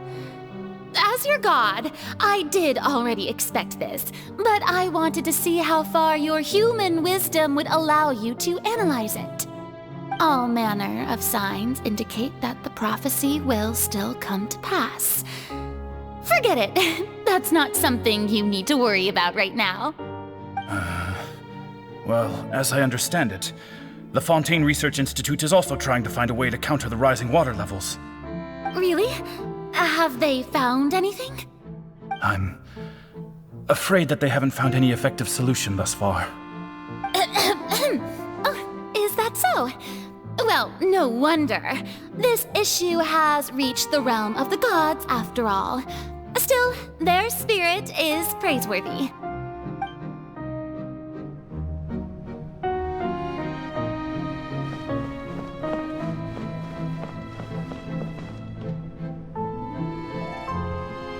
The day is finally over. I haven't had a moment to breathe this whole time. But it's good to see that everything's getting on track. There are no longer any voices of suspicion. Maybe this is fine. I just need to keep going, and everyone will be saved. Alright, Farina, don't think too hard about this. You need rest. Tomorrow's a new day.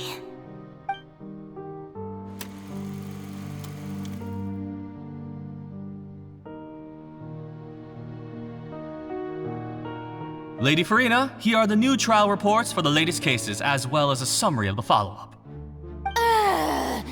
There'll be no need for that. I've seen them already. There's no need to go back over scenes I've witnessed in person before. Lady Farina, I've waited so long for this chance to see you in this manner. Indeed, my dear, loyal citizen. This joyous moment is an honor for us both.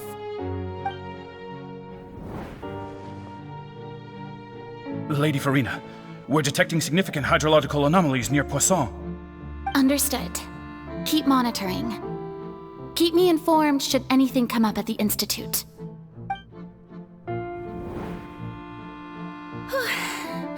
I don't think I let anything slip today. I must show the people that there is nothing to worry about. I just don't know when these days will end. I feel utterly exhausted. Best to rest early today, too.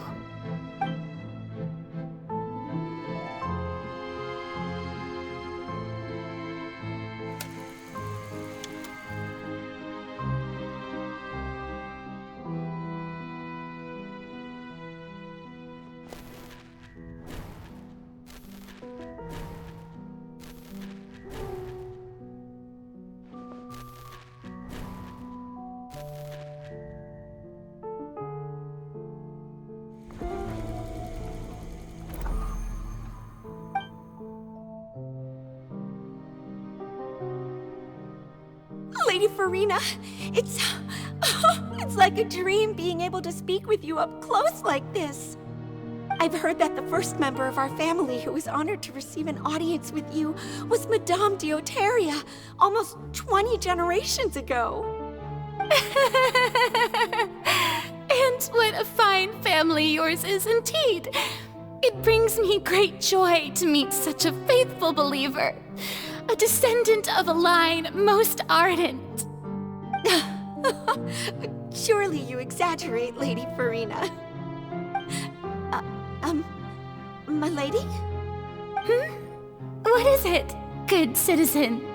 Oh, are you crying? Oh, really now? I didn't even notice. This must be the overflow of hydro from my person. Well, can't quite help being the god whose dominion is the waters, can I? No wonder. No wonder. A manifestation of your power, then. Oh, Archon, I am honored to have witnessed it. Honored indeed.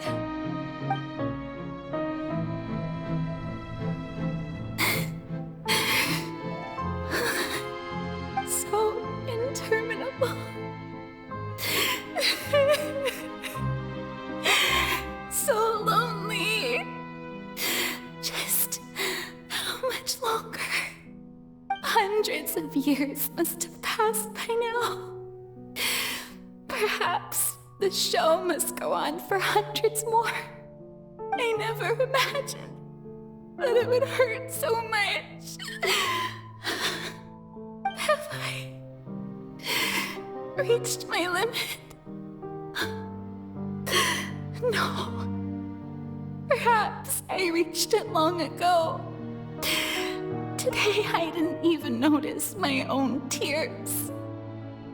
I want to tell someone, anyone, about this. But would that not destroy all I've done so far? I've conducted so many investigations across the centuries, but there's not even a sliver of hope that we might break the prophecy. All I can do is keep heart. I must maintain this act. It is the only way to save Fontaine. Please, mirror me. You have to succeed.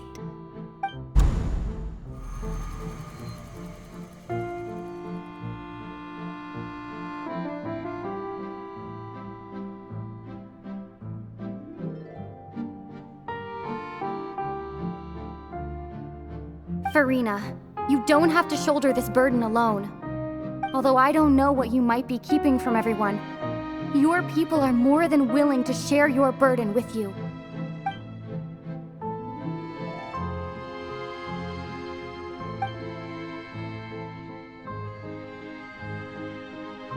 Share my burden. That's impossible. It was fated right from the start that this would be my duty alone. But even if your burden doesn't need to be shared, you can still choose to confide in someone. Just share it with me. I'm what you'd call a witness. A witness? Yes, I've heard that you came to Tevat from beyond the stars, yes.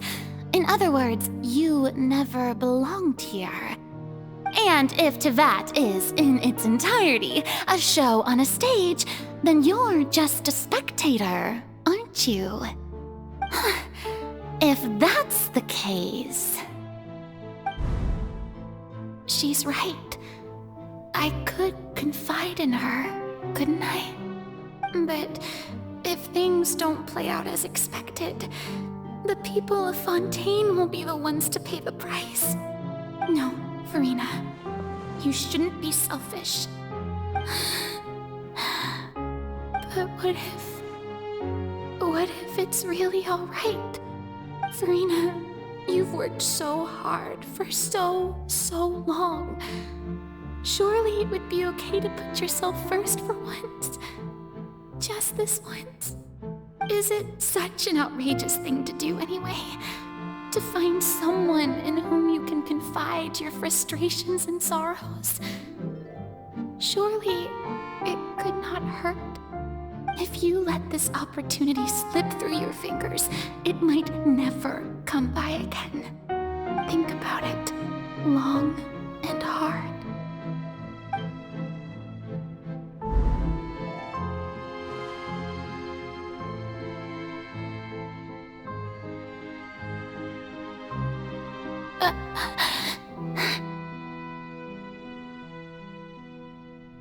No, I have nothing to say. I am Farina, the Archon of Fontaine. Everything will surely get better. All you need to do, dear spectator, is to witness my performance until the curtains fall.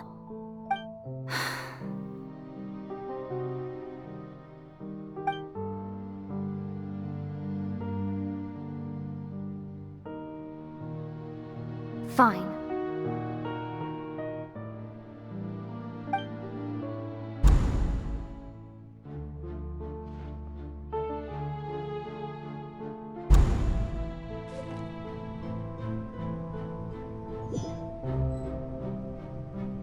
So even Farina doesn't know the truth? You've never once let her in on the full plan? Yes, it had to be done. To deceive the heavenly principles, you must first deceive yourself. She did very well. If she had let her resolve falter even once in these 5 centuries, Fontaine would have been doomed to the most tragic fate. It seems that trusting humanity was the right decision after all. I believe that I understand how your deception works, but that is only half the truth, is it not? How would you build on this foundation to save the people of Fontaine? That is the most important thing. Ah, good. Of course, the Iudex of Fontaine has pinpointed the crux of the issue. I'm sure you've long sensed that the Oratrice is no simple machine, yes? I've always suspected that it had its own consciousness. And Lenny did mention that he heard a human voice within the core chamber. It now seems that that person was you, hidden within the machine all along. Am I right? And then I became one with the Oratrice, taking Fontaine's gnosis with me. Yes, it would seem so, wouldn't it? Alas, your understanding of this device still lacks sufficient depth. In truth, it is no enactor of justice. It is, in fact, a device created to kill the god of justice. I beg your pardon? Oh, you have it. And to be more precise, not only will the Oratrice take down the god of justice, it will also take down the divine throne upon which she has been placed. I mean, did you think I would be the sort to enjoy peaceful repose while Farina suffered? My work over these last 500 years has been to constantly accumulate indemnitium within the Oratrice. But really, some have already discovered that only a small fraction of the energy generated by the device was ever used to provide power to Fontaine. The vast majority had to be, accumulated to enact this death sentence. It was all part of your plan then? Both the trial and the sentence? Indeed. This power, accrued over 5 centuries, could have sustained Fontainians for millennia had it only been used for that purpose. Almost all of it has now been stored within the Oratrice. But only power of this magnitude could hope to destroy the Hydro Archon's divine throne, shaking the rules established by Celestia and breaking through the institution that is the Seven. So the Oratrice's call for death was for neither Farina nor Focalor, but for the Hydro Archon. The destruction of that divine throne If I do not misunderstand your intent, you must be... Returning what's rightfully yours to you, of course. In other words, this was all done to return the authority of the Hydro Archon to the Hydro Dragon of this planet. But...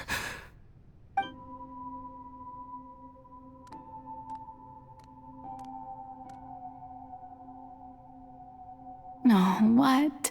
Getting sad again, are we? The authority of the ancient dragons shall soon be yours once more, O Hydro Dragon Sovereign. And this is the face you make. all you've done throughout the years is just so you can sacrifice yourself at the very end. I've never quite seen it that way, you know. Even now, I'm quite pleased at how well my deception worked.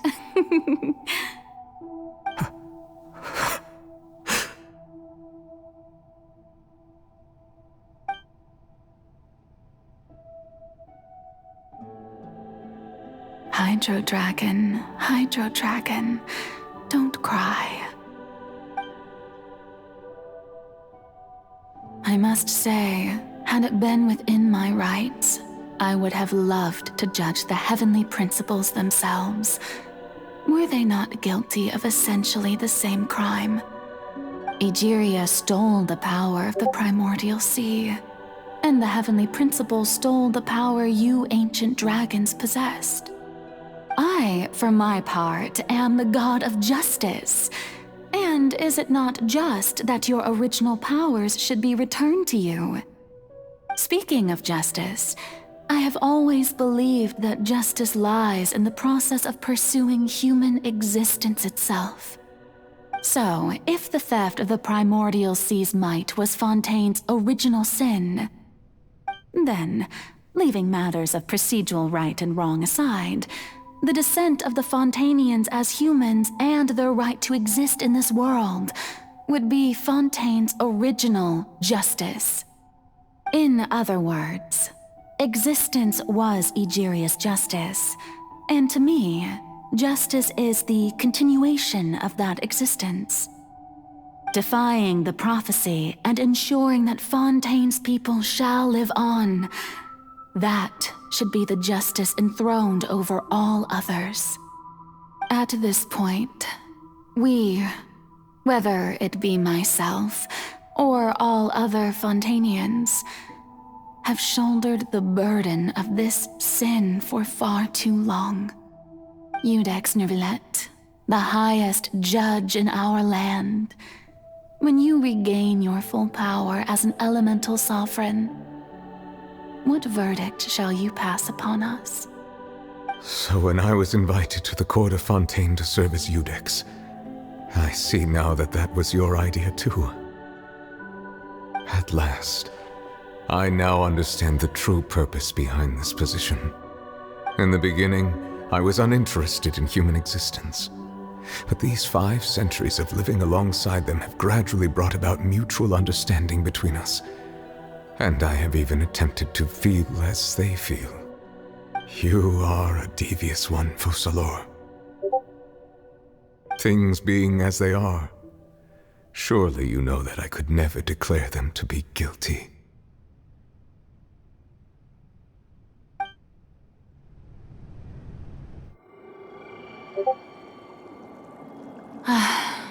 The hour of my execution is almost here. For the sinner, the curtain call has come. I know I may not sound it, but faced with death, I find myself a little afraid. Perhaps this is one thing both gods and humans have in common.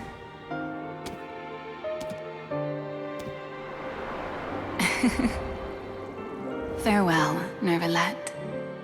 I hope you've enjoyed the part you played these 500 years.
Codex Nouvellette, hereby declare,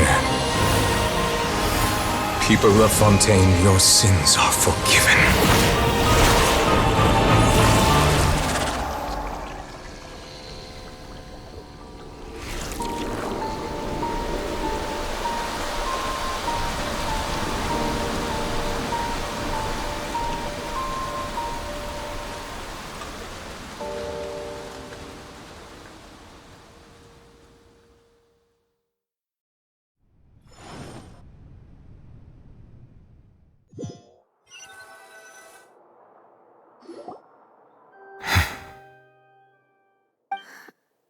What just happened? Has the death sentence been carried out? Was that bright light some sort of misdirection? I have a feeling that something huge just happened. But since we're all still alive and haven't been dissolved, I assume whatever happened was good for us. It's time to end this. We must mete out punishment to that beast. Didn't you say just a moment ago that it can't be defeated? I have gained the strength sufficient to deal with it. Through certain means, I now have the ability to separate the power of the Primordial Sea from that creature. We should seize the opportunity to pursue our quarry. Traveler, now that the oratories can no longer function, I require an executor to help me mete out justice. The root of the calamities befalling Fontaine, the beast that enacts the prophecy, its name is the all-devouring narwhal. Come with me, traveler. The hour of execution has come.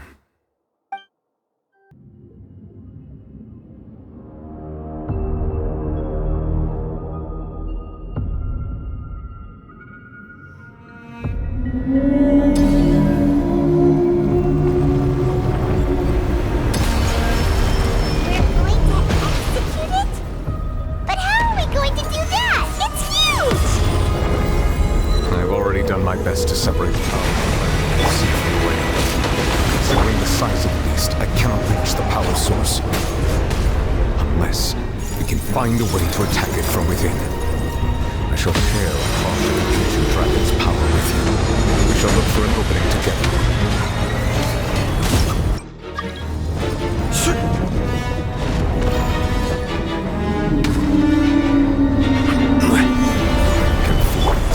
Turning into hostility.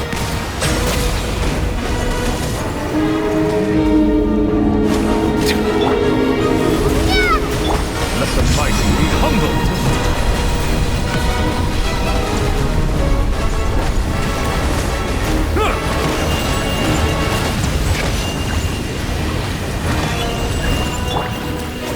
Stabilize! The all-devouring narwhal cannot resist its instinct to devour. Continue to trigger its hostility. Chance will present itself.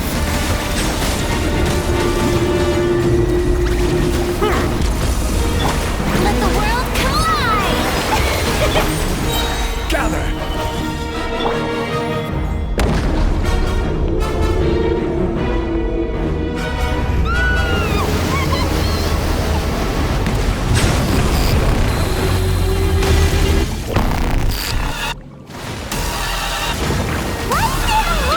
Thingy over there. It looks really scary.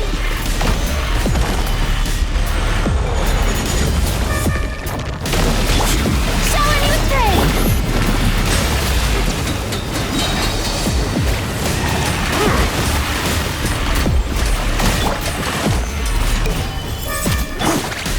I have granted you my protection.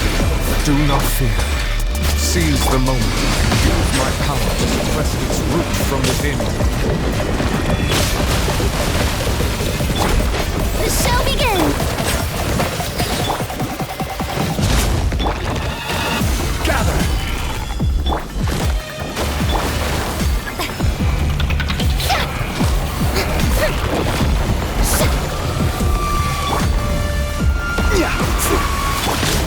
Silence!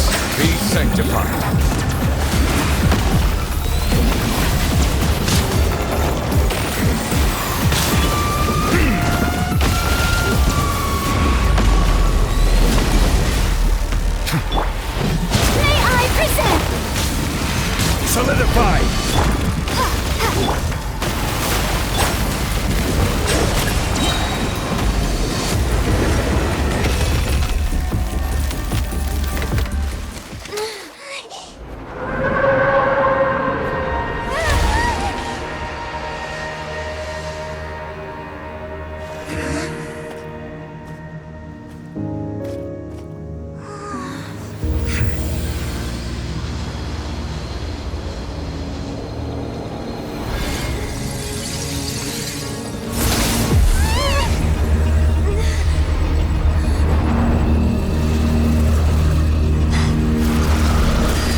Thanks for helping with the cleanup.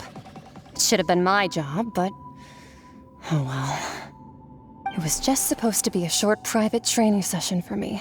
I didn't think that my disciple and my master's pet would start brawling in the meantime. Well, actually, I had a feeling that it would happen at some point, but they bumped into one another earlier than I thought. What a blunder. I suppose I'll have to swing my sword 3 million times as penance. That power. Who are you exactly?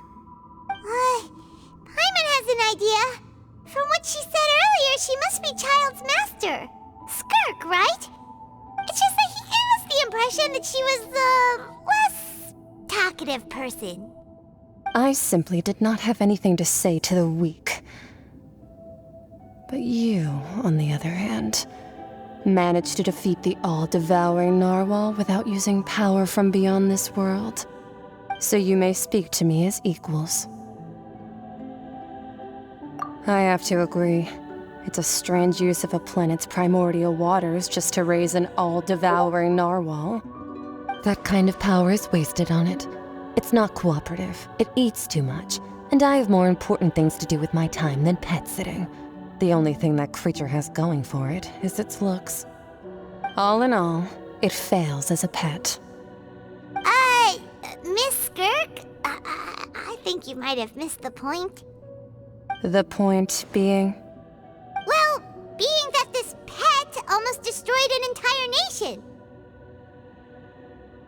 So what sort of person is your master? Well, Child's master's master. Wait, is that right? Oh, right.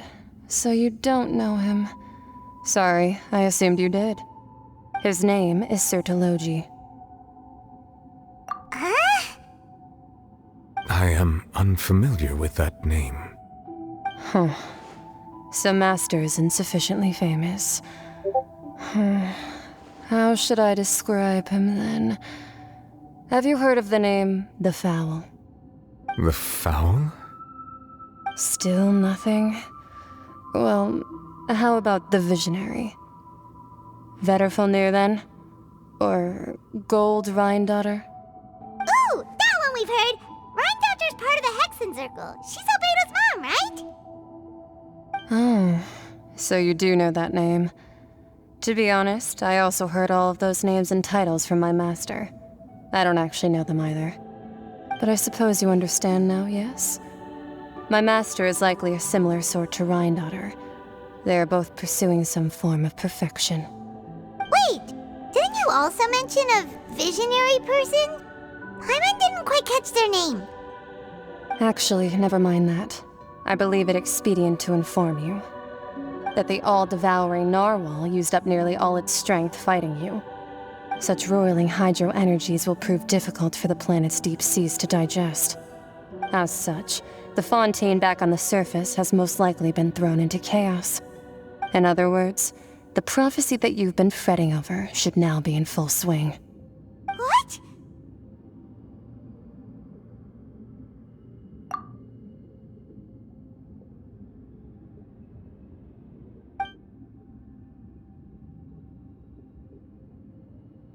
Not to worry. Focalor has already managed to deceive the heavenly principles.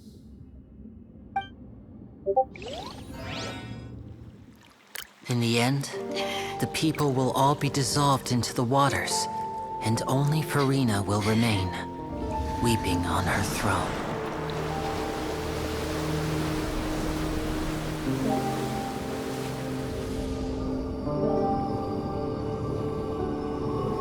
Only then will the sins of the people of Fontaine be washed away.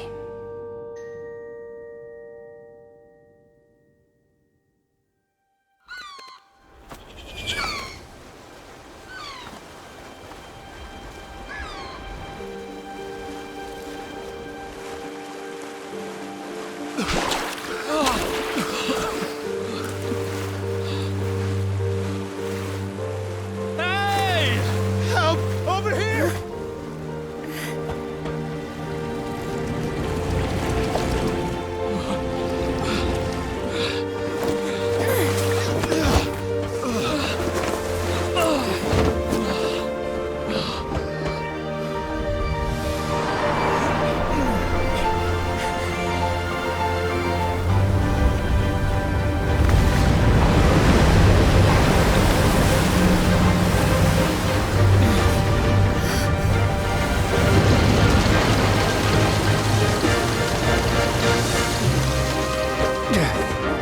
All hands, initiate emergency rescue!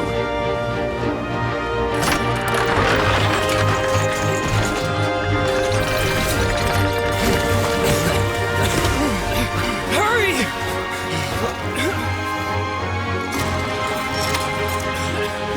Hey, lend a hand!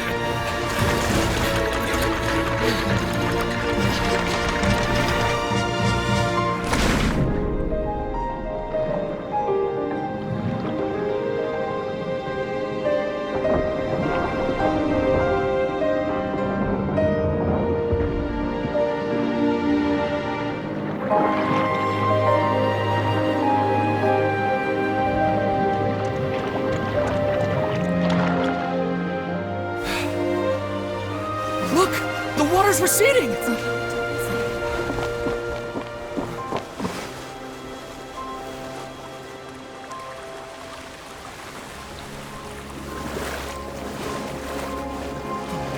It's a miracle! Water's receding.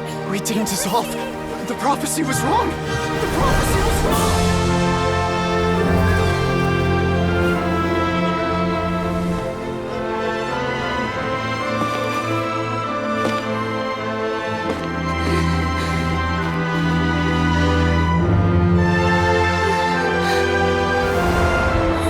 Are you alright? We're saved. The prophecy was wrong.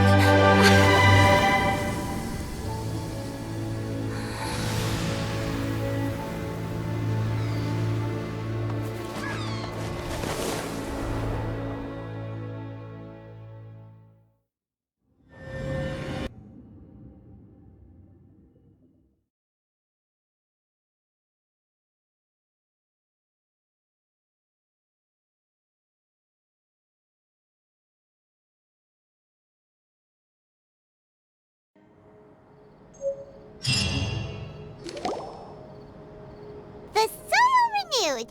The Spina di Rosula talks post-disaster rebuilding. I recently visited Poisson to meet with Miss Navia, spokesperson of the Spina di Rosula, and we spoke about Poisson's present and future. Old soil can still give birth to new bloom, Miss Navia stated. Hope is like seeing a small cookie when you're starving late at night. You just need a little of it. Skyship Winglet, lunar brain of the Fontaine Research Institute. The various disputes that have arisen on account of Mr. Edwin have suddenly become a shield over the Institute, with Jurier turning out to be a once-overlooked hidden gem. People always call the first researcher mad, but few know what to call the second. And should that latter person achieve a miracle, they would find it all the harder to find a word with which to classify him and his team. Wow! Paimon barely recognizes the people in the reports. Are those really Jurier and Navia? They sound like real big shots. What do you think? Pretty enthralling, huh? The Steambird's idea was pretty simple. with the disaster just having passed, we would print a free edition packed to the margins with good news to calm people down. The value for these big scoops lies in their inevitable follow-ups. We'll publish further reports and go into the stories behind those people.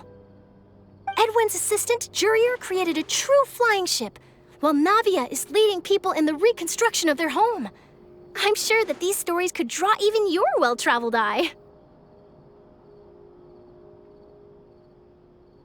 Paimon's curious too! Wait a minute. Didn't we watch everything happen from start to finish? What's there to be curious about? And that's exactly why I'd like you to come conduct interviews with me. You're the best incubators of news, if you haven't noticed. And also, with you around, I'm sure I'll get to see that Duke. Are you sure? Hasn't he turned you down several times already? Oh, this time will be different. Come on, let's head to Poisson first, and then make a trip to the fortress. There are some things you'll only know when you get there.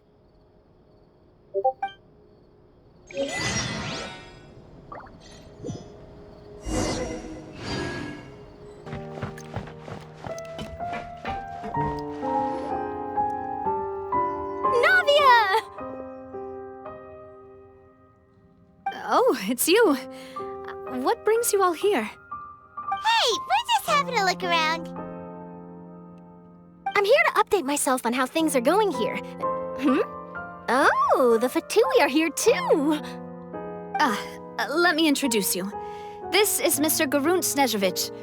He represented the Knave in sending us a large amount of supplies, and is helping with our work. Our residents are hard at work as well. Thanks to everyone, work is progressing nicely.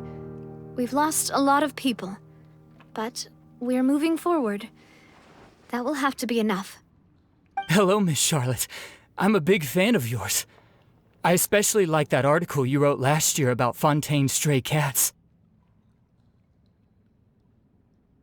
But if you don't mind, could you not emphasize our role too much in your report? It's not charity we're doing here. We just happen to share the same interests as the Spina. I get where you're coming from. I'll keep it as simple as possible. Or would you be willing to feature as friendly neighbors? That would be fine. Thanks. Oh, you're back too. How are things? We finished laying down the construction materials. It'll be another hour before the workers are able to go over there. Huh? You're here too, Clorinde? Well, her reputation's greatly risen after that whole duel business with Miss Farina, so she's here in Poisson to wait out the heat. All right. She really came here to help me out. There's too much to consider in the reconstruction of Poisson. The Spina has need of more decision-makers. And, well, I do already happen to be connected to Mr. Callis. Oh, wait just a moment. Do you mind me asking a few questions? You know, about how you felt before the duel, about what it was like facing down a god. There's lots of exciting material there, I bet. Forget it. I'm sure you can find a better theme than that, Miss Charlotte. I see you're the same as always. Couldn't you do me a favor, for Navia's sake? Well, if we're talking about doing things for my sake, you might as well just take a few more photos of me. Or of the Traveler. It's better than wasting time persuading Clorinde, at any rate. Of course I will. I'm not gonna let her off that easy. All right, then everyone who wants to be in the photo, gather up. And smile.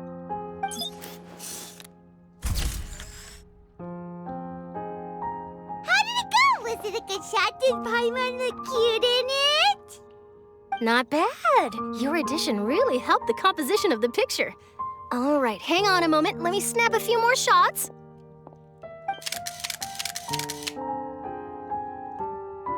All right, that should do it. I'll be back here later anyway, so let's call it a day.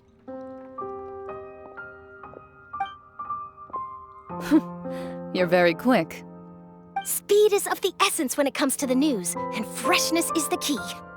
Also, not to brag, but I'm pretty good at building connections. Who knows? I might eventually get that interview with you after all, Miss Clorinde. Wow, you really do have that never say die spirit. I'm impressed. I'll hazard a guess that this is how you got that interview at the Fortress of Meripede. Whoa, you're well informed. Let me make a guess, too. I asked Sijuin, who told Monsieur Nervillette, and he told you, right? That's a very complete information chain. In truth, all Monsieur Neuvillette asked me was, when did the fortress become so friendly towards the media? I told him that it was best not to speak too soon. There's no guarantee that Wriothesley will make a personal appearance. You're right. I've got to treasure every moment I have with them. In which case, I'll be making a move first. Stay safe now. And tell me if you hear anything interesting. I'll treat you to afternoon tea in exchange.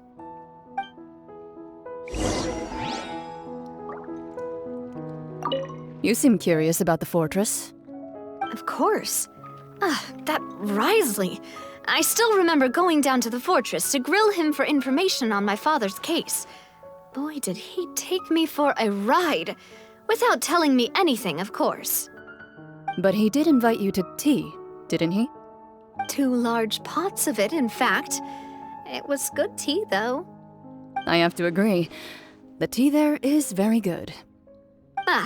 Speaking of that, would you like to have some today? I mean, you've got time, right? Well, I'd be partial to some shortbread. Wow, it's like we've got a menu or something. Sure. Good.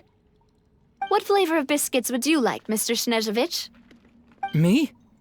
I'm fine with anything. But I would prefer chocolate, should you have it. All right. Leave it to me. I'll go over the newly arrived supplies with you later, Mr. Snezhevich.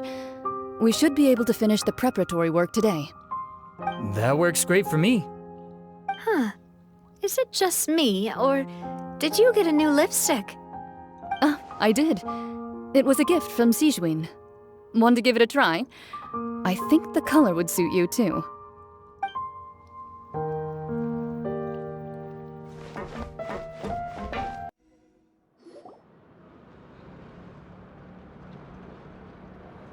Wow, guess we're here again, huh? There's a real nostalgic feeling to this place. Looks like you've been missing us. Duke! Did you come all the way to the entrance to greet us? Of course.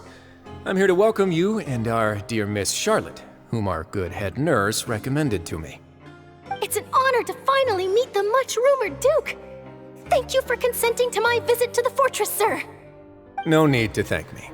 But that said, I shouldn't be the focus of your interview. I trust you recall our agreement? Of course. All right then, this way.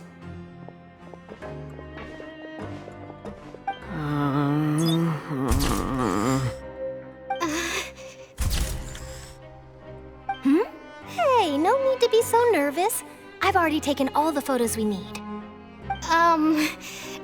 Miss Charlotte, do these pictures really need to be published on the cover of the Steambird? It would seem that Miss Lorvine doesn't want her face to appear beside that of Mr. Jurier, Sir, please don't say things like that.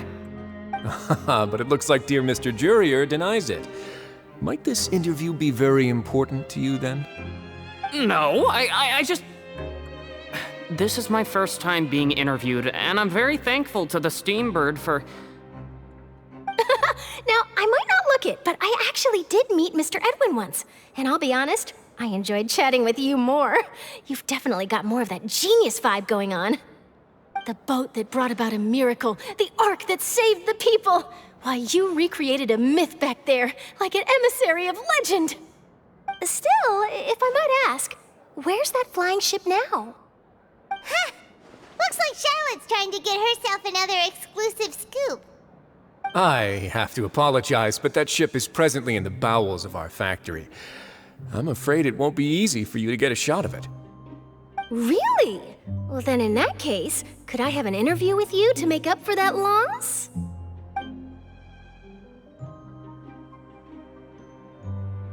You already know my answer, I'm afraid. Best you interview our head nurse instead. Or perhaps you'd like to take another photo of this couple of researchers? Did you really have to use the word couple? Well, then, 2 solo photos will do. Is my hair messed up? Please, someone help me have a look. Things sure are getting pretty lively here. We've seen this kind of thing before. Oh, seems like everyone's here. Would any of you like to try this new drink I came up with? Ah, Sigewinne. Hey, Miss Charlotte. Why don't you, take some pretty photos of our head nurse? Sure. Come on, Miss Sigewinne. Over this way. Let's find a brighter spot. Huh? Sure. Do I have to smile? So, how have things been at the fortress?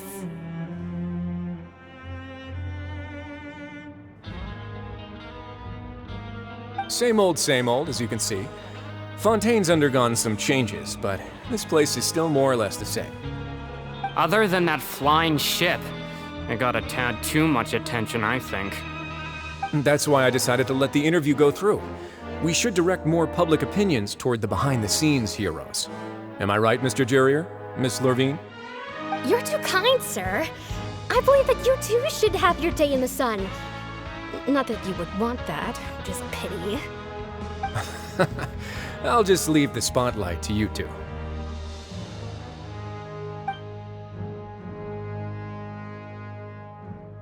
I see. Lots of things happened that day, huh? Anyway, regarding that Harbinger, I'm not sure you remember, but his 3 young followers are still waiting for his return. He sure did win them over, huh? I'll tell them that there's good news and bad news. The good being that their boss seems fine, and the bad being that they must face extended sentences for abetting his escape. Oh, actually, what about you? Are things gonna change for you too? What change can there be?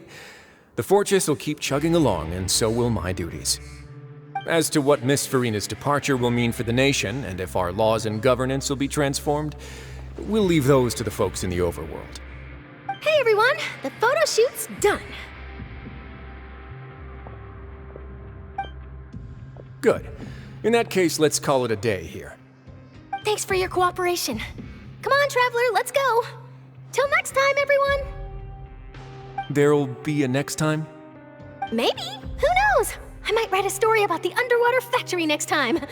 Until then. All right. Last stop, the docks.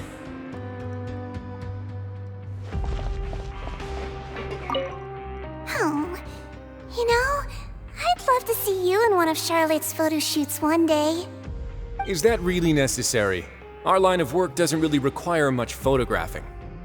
It's precisely because we don't need the picture that they'll have value as keepsakes. You don't really look all that opposed to the idea, you know.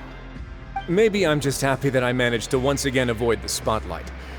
I think this interview went well either way. Yes, you successfully kept prying eyes away by using Mr. Jurier and Miss Lurvine as shields. Very good. You should be happy for them. They have a bright future ahead of them.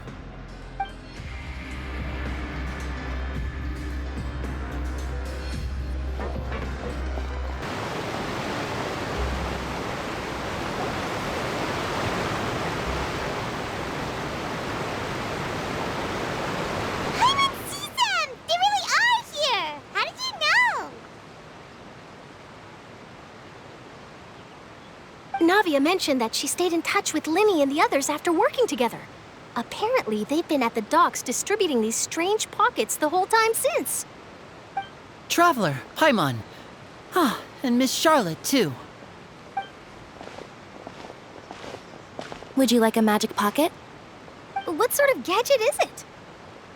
It's a wondrous bag that can be used to carry many things. The water level has returned to normal, but if you see any of your things floating around, you can use this to carry them. Or you could trick a friend into doing it for you. Trick a friend? I wonder which of my friends would fall for that.